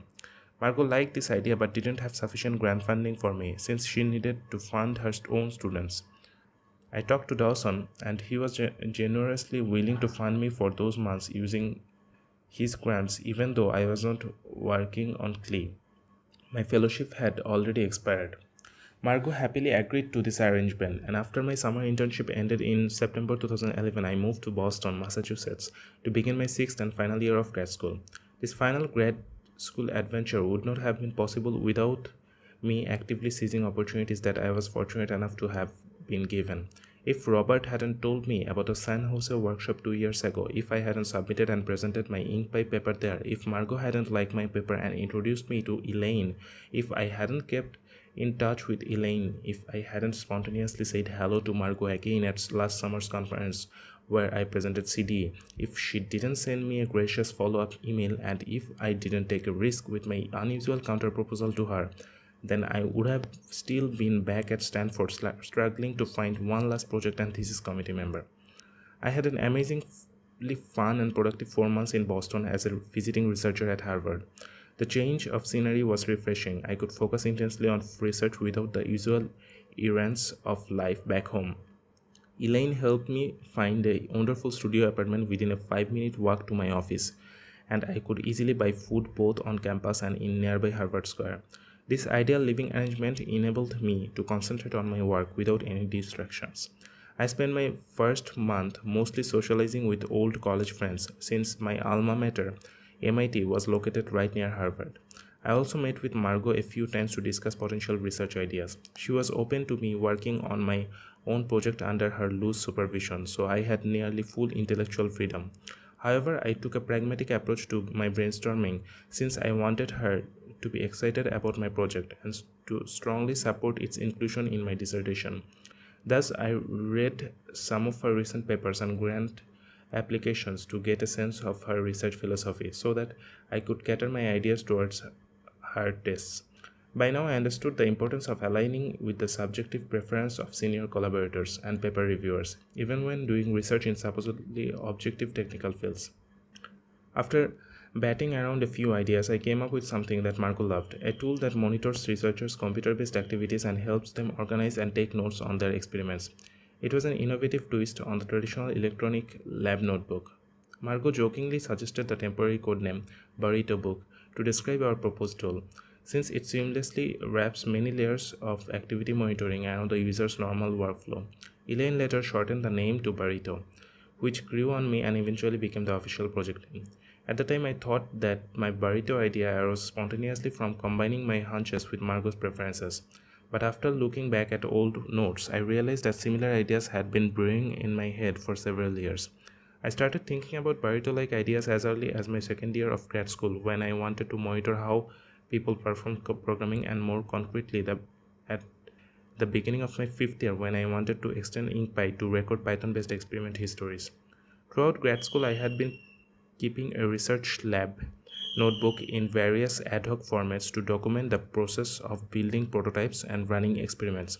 So I personally felt the pain of note-taking related inefficiencies. Finally, although I wasn't a real HCI or human-computer interaction researcher, my HCI training with Scott and Joel during my second year and with Zeph during my fifth year gave me a keen sensitivity to user needs that greatly influenced the design of Burrito. I spent a few weeks sketching out high-level plans for Burrito and discussing preliminary design details with Margot. Many refinements to my initial idea came from observing computational researchers at work and interviewing them about the challenges they faced in managing their multitude of experiment notes, code, and data files. Most of my observation subjects were Elaine's friends who worked in various MIT and Harvard science labs. I also received useful early-stage feedback from giving a talk on my burrito proposal at a lab group meeting led by Rob, the MIT professor I met at the beginning of my second year, who encouraged me to pursue my HCA interests with Scott and Joel. And then social time was over. It was time to grind. In early November 2011, I turned into a programming beast for the final time in grad school to transform my burrito idea into a working prototype. I did 72 consecutive days of programming with only 5 days of breaks, spread intermittently throughout the 2.5 months sprint. This period was the longest I had ever sustained, an almost painful level of non-stop intensity thus far. My initial CDE burst during my 5th year was only 21 days of grinding, and this burst was over 3 times as long.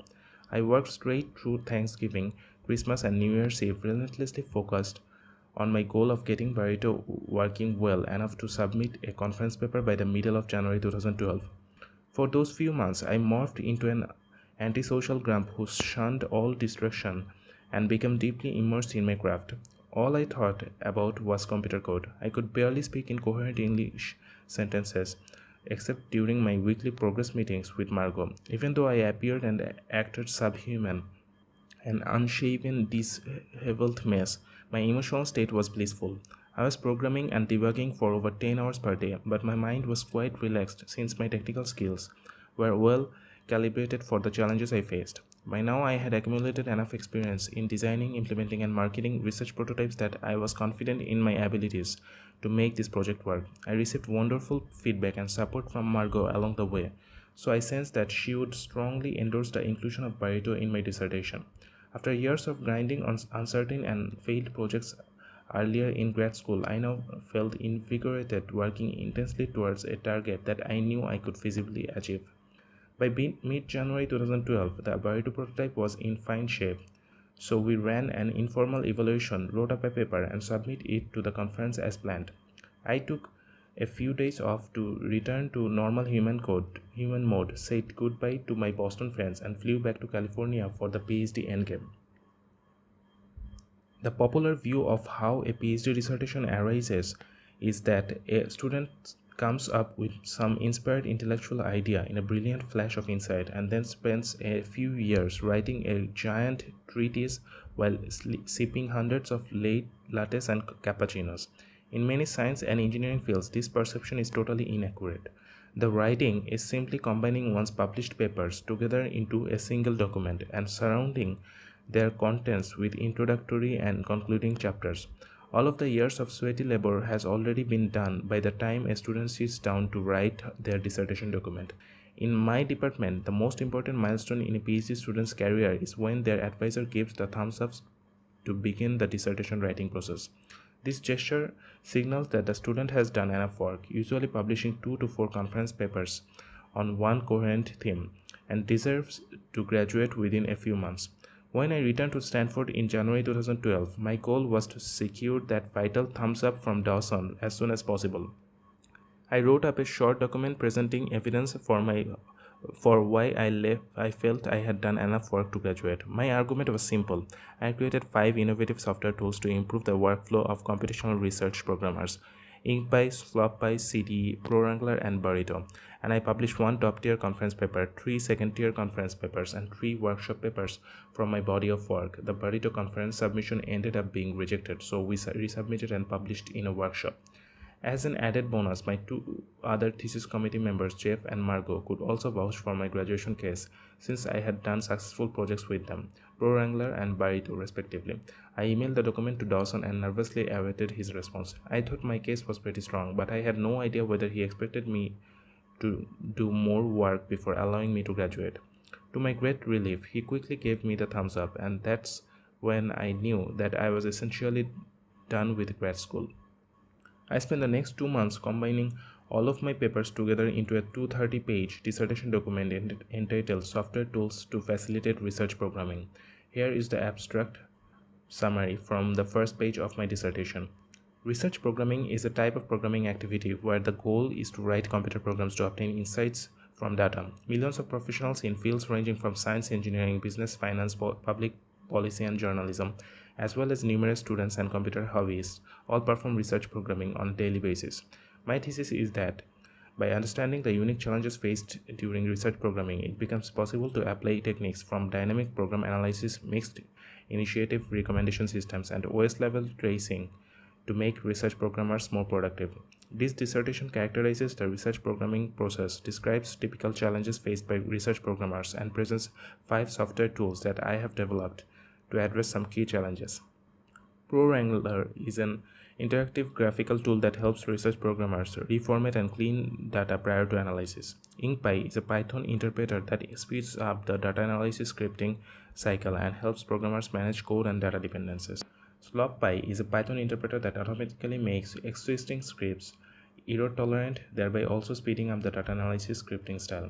Burrito is a Linux-based system that helps programmers organize, annotate, and recall past insights about their experiments. CD is a software packaging tool that makes it easy to deploy, archive, and share research code.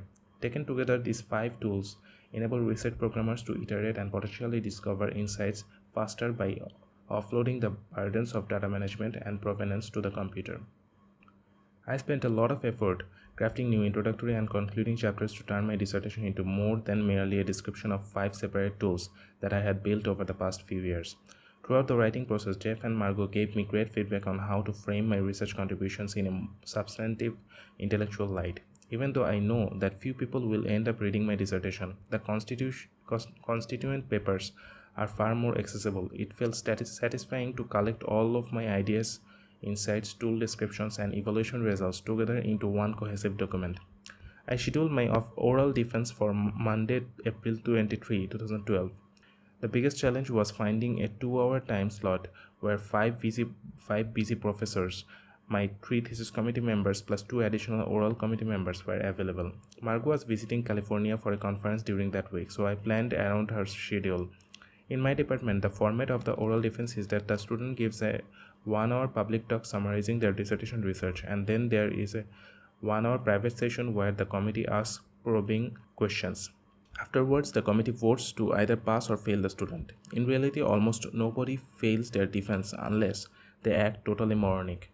The committee will usually have read through and approved a student's dissertation before they let the student defend, so there should be no surprises.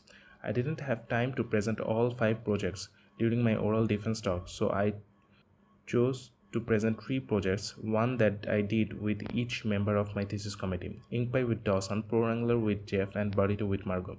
Most PhD students publish papers with only their advisors, so it was a rare honor to get to talk about research that I did with all 3 of my committee members. I was also happy that many of my friends and former colleagues, including Scott, Joel, Peter, Robert, Greg, and Fernando, attended my defense.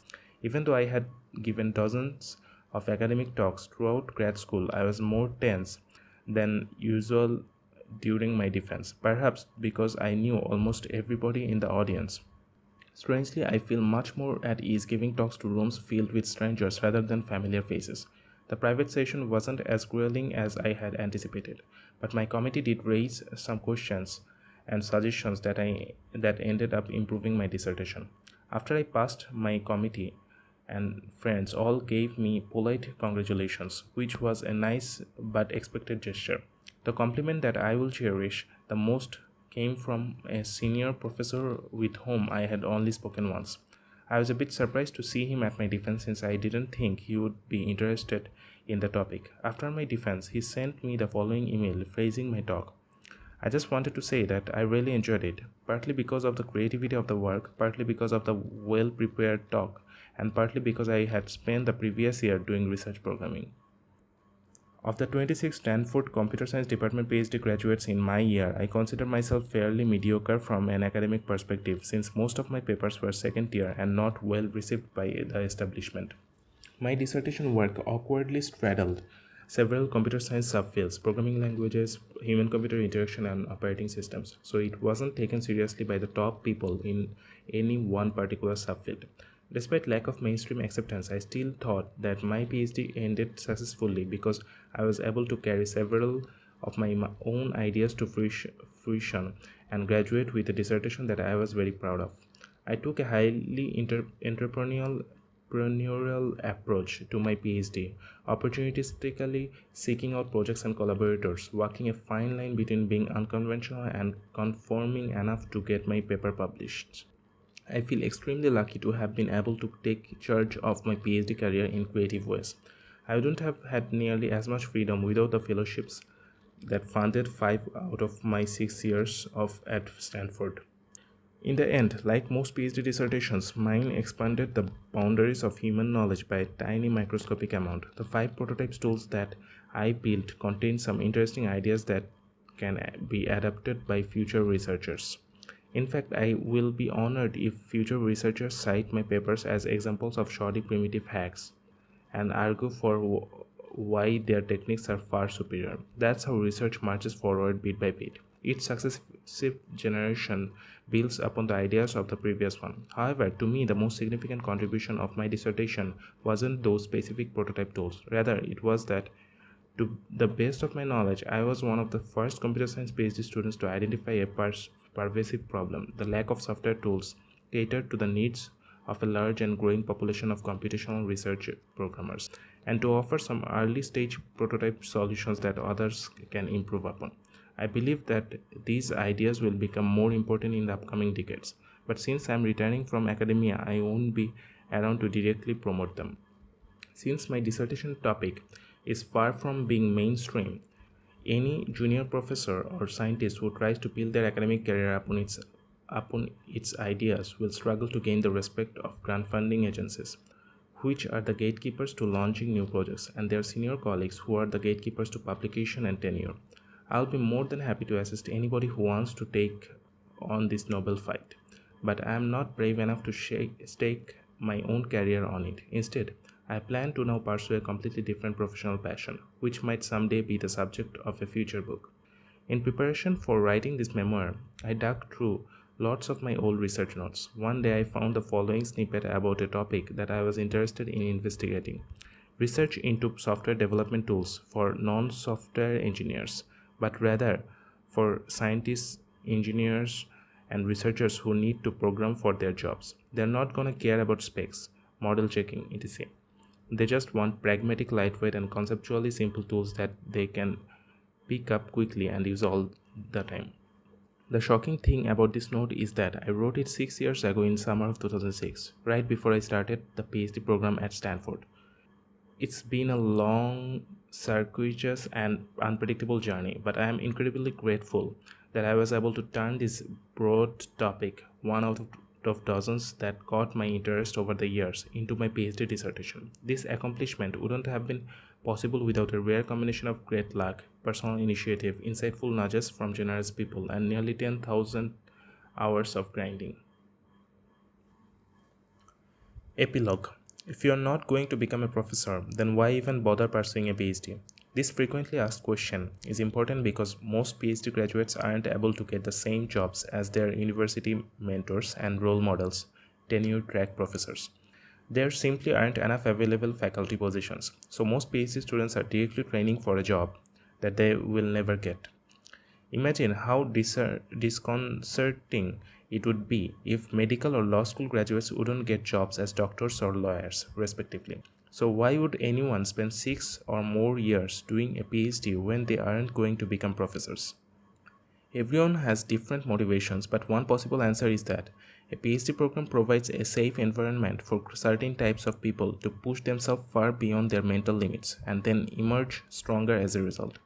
For example, my 6 years of PhD training have made me wiser, savvier, grittier, and more steely focused, creative, eloquent, perceptive, and professionally effective than I was as a fresh college graduate. Two obvious caveats. Not every PhD student received these benefits. Many grew jaded and burned out from their struggles. Also, lots of people cultivate these positive traits without going through a PhD program. Here is an imperfect analogy. Why would anyone spend years training to excel in a sport such as the Ironman triathlon, a grueling race consisting of a 2.4-mile swim, 112-mile bike ride, and a 26.2-mile run, when they aren't going to become professional athletes? In short, this experience pushes people far beyond their physical limits and enables them to emerge stronger as a result. In some ways, doing a PhD is the intellectual equivalent of intense athletic training. Here are 20 of the most memorable lessons that I have learned throughout my PhD years.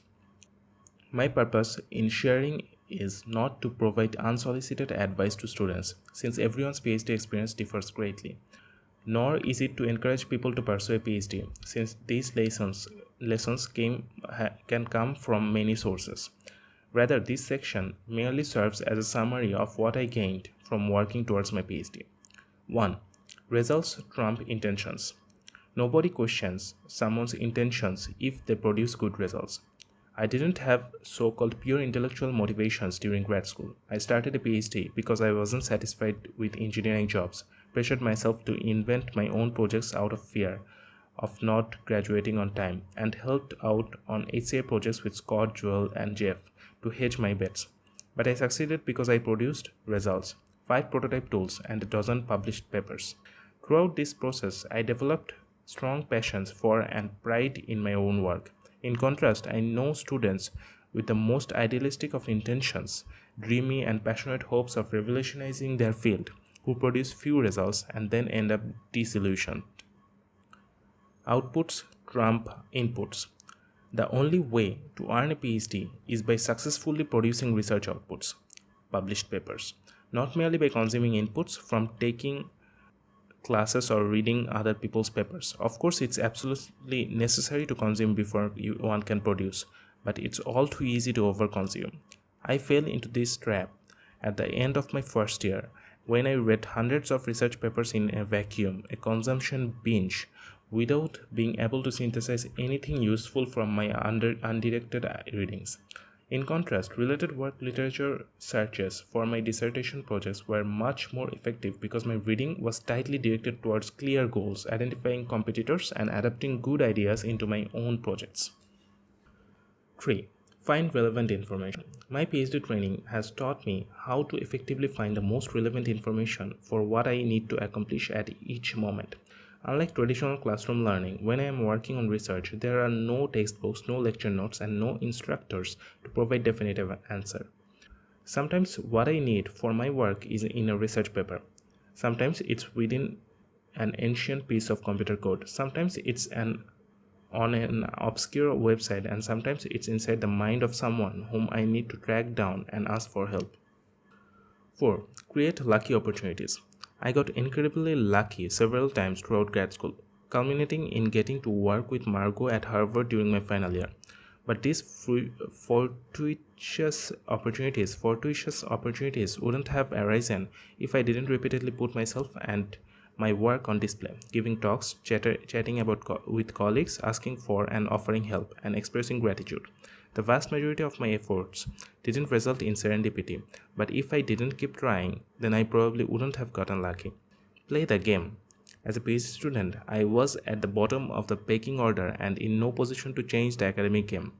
Specifically, although I dreaded getting my papers repeatedly rejected, I had no choice but to keep learning to play the publication game to the best of my abilities. However, I was happy that I played in my own unique and creative way during the second half of grad school by pursuing more unconventional projects while still conforming to the rules well enough to publish and graduate. 6. Lead from below. By understanding the motivations and personalities of older PhD students, professors, and other senior colleagues, I was able to lead my initiatives even from the bottom of the pecking order. For example, after I learned Margot's research tastes by reading her papers and grant applications, I came up with a project idea that we were both excited about. If I were oblivious to her interests, then it would have been much harder to generate ideas to her liking. Professors are human. While this might sound obvious, it's all too easy to forget that professors aren't just relentless research-producing machines. They are human beings with their own tastes, biases, interests, motivations, shortcomings, and fears. Even well-respected science-minded intellectuals have subjective and irrational quirks. From a student's perspective, since professors are the gatekeepers to publication, graduation, and future jobs, it's important to empathize with them, both as professionals and also as people. Be well liked. I was happier and more productive when working with people who liked me. Of course, it's impossible to be well liked by all colleagues due to inevitable personality differences. In general, I strive to seek out people with whom I naturally clicked well and then took the time to nurture those relationships. Pay some dues. It's necessary for junior lab members to pay their dues and be good soldiers rather than making presumptuous demands from day one. As an undergraduate and master's student at MIT, I paid my dues by working on an advisor-approved, grant-funded project for 2.5 years rather than trying to create my own project. I was well rewarded with admission into top-ranked Ph.D. programs and 2 fellowships, which paid for 5 years of graduate school. However, once I started at Stanford, I paid my dues for a bit too long on the CLE project before quitting. It took me years to recognize when to defer to authority figures and when to selfishly push forward my own agenda. 10. Reject bad defaults. Defaults aren't usually in the best interest of those on the bottom, PhD students, so it's important to know when to reject them and to ask for something different. Of course, there's no nefarious conspiracy against students. The defaults are just naturally set up to benefit those in power. For example, famous tenured professors like Dawson are easily able to get multi-year grants to fund students to work on default projects like CLE. As long as some papers get published from time to time, then the professor and project are both viewed as successful, regardless of how many students stumbled and failed along the way. Students must judge for themselves whether their default projects are promising and if not, figure out how to quit gracefully. Know when to quit. Quitting CLE at the end of my 3rd year was my most pivotal decision of grad school. If I hadn't quit CLE, then there would be no InkPy, no SlopPy, no CD, no ProWrangler, and no Burrito. There would just be 3 or more years of painful incremental progress followed by a possible PT graduation. 12. Recover from failures. Failure is inevitable in grad school. Nothing I did during my first 3 years made it to my dissertation, and many paths I wandered down in my latter 3 years were also dead ends. Grad school was a safe environment to practice recovering from failures. Since the stakes were low compared to failing in real jobs, in my early PhD years, I would grow anxious, distraught, and paralyzed over my research failures. But as I matured, I learned to channel my anger into purposeful action in what I call a productive rage. Every rejection, doubt, and criticism spurred me to work harder to prove the naysayers wrong. Lessons learned from earlier failures led to successes later in grad school. For example, my failure to shadow professional programmers at the beginning of my 2nd year taught me how and who to approach for these sorts of favor. So I later succeeded at shadowing computational researchers to motivate my dissertation work, and my failure to get lots of users for InkPy taught me how to better design and advertise my software so that I could get 10,000 users for CDE. 13. Ally with insiders. I had an easy time publishing papers when allied with expert insiders such as Scott and Joel during my 2nd year, Tom during my MSR internship, and Jeff during my 5th year.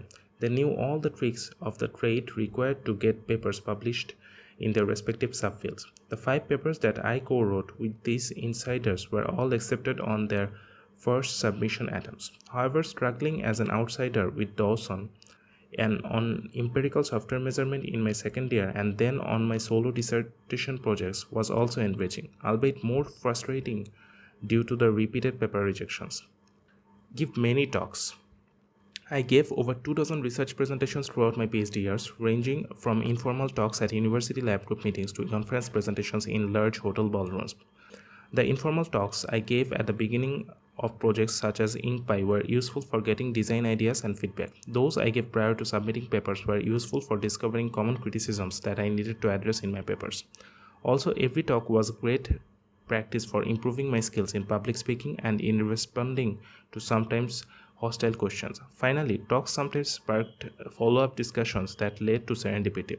For example, after watching my first talk on InkPy, a fellow grad student emailed me a link to Fernando's blog post about Python in Science.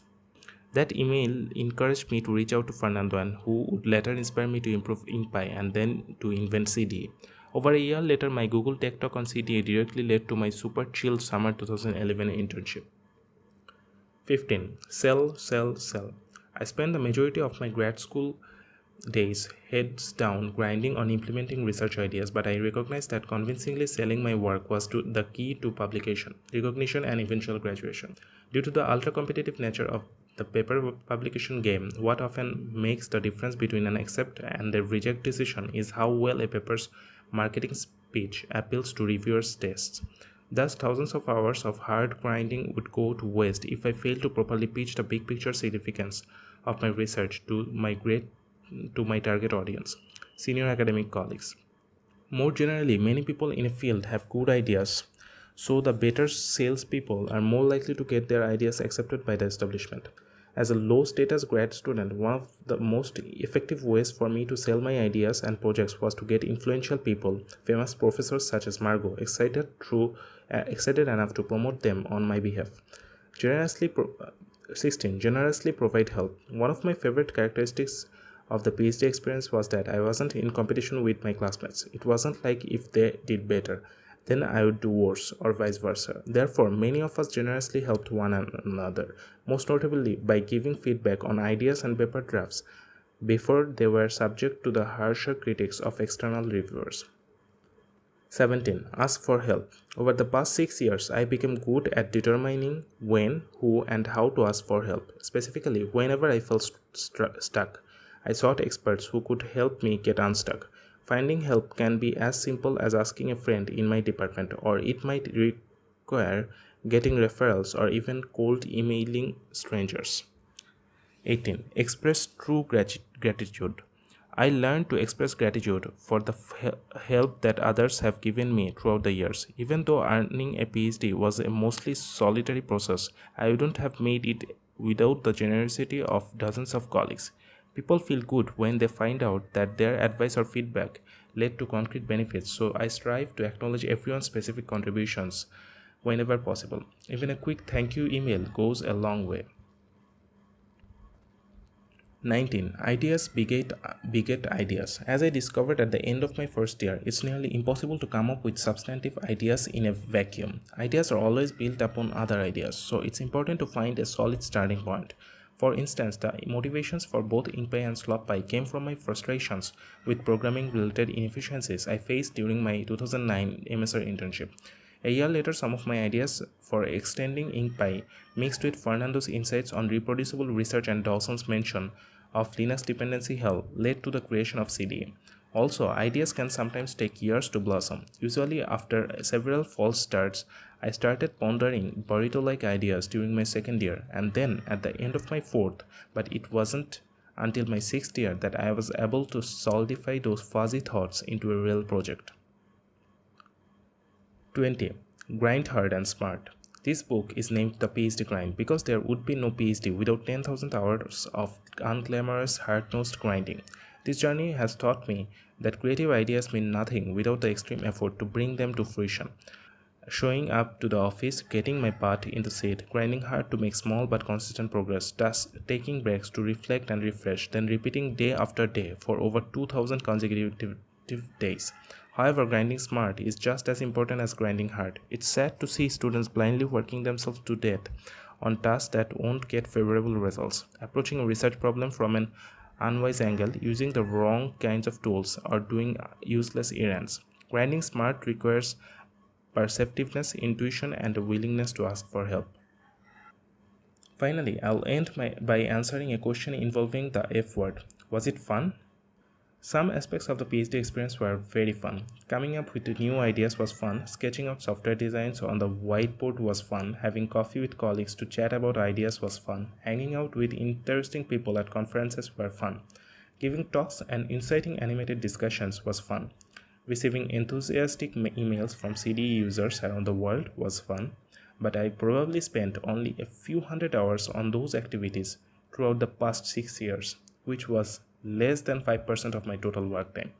In contrast, I spent about 10,000 hours grinding alone in front of my computer, programming, debugging, running experiments, wrestling with software tools, finding relevant information, and writing, editing, and rewriting research papers. Anyone who has done creative work knows that the day-to-day grind is rarely fun.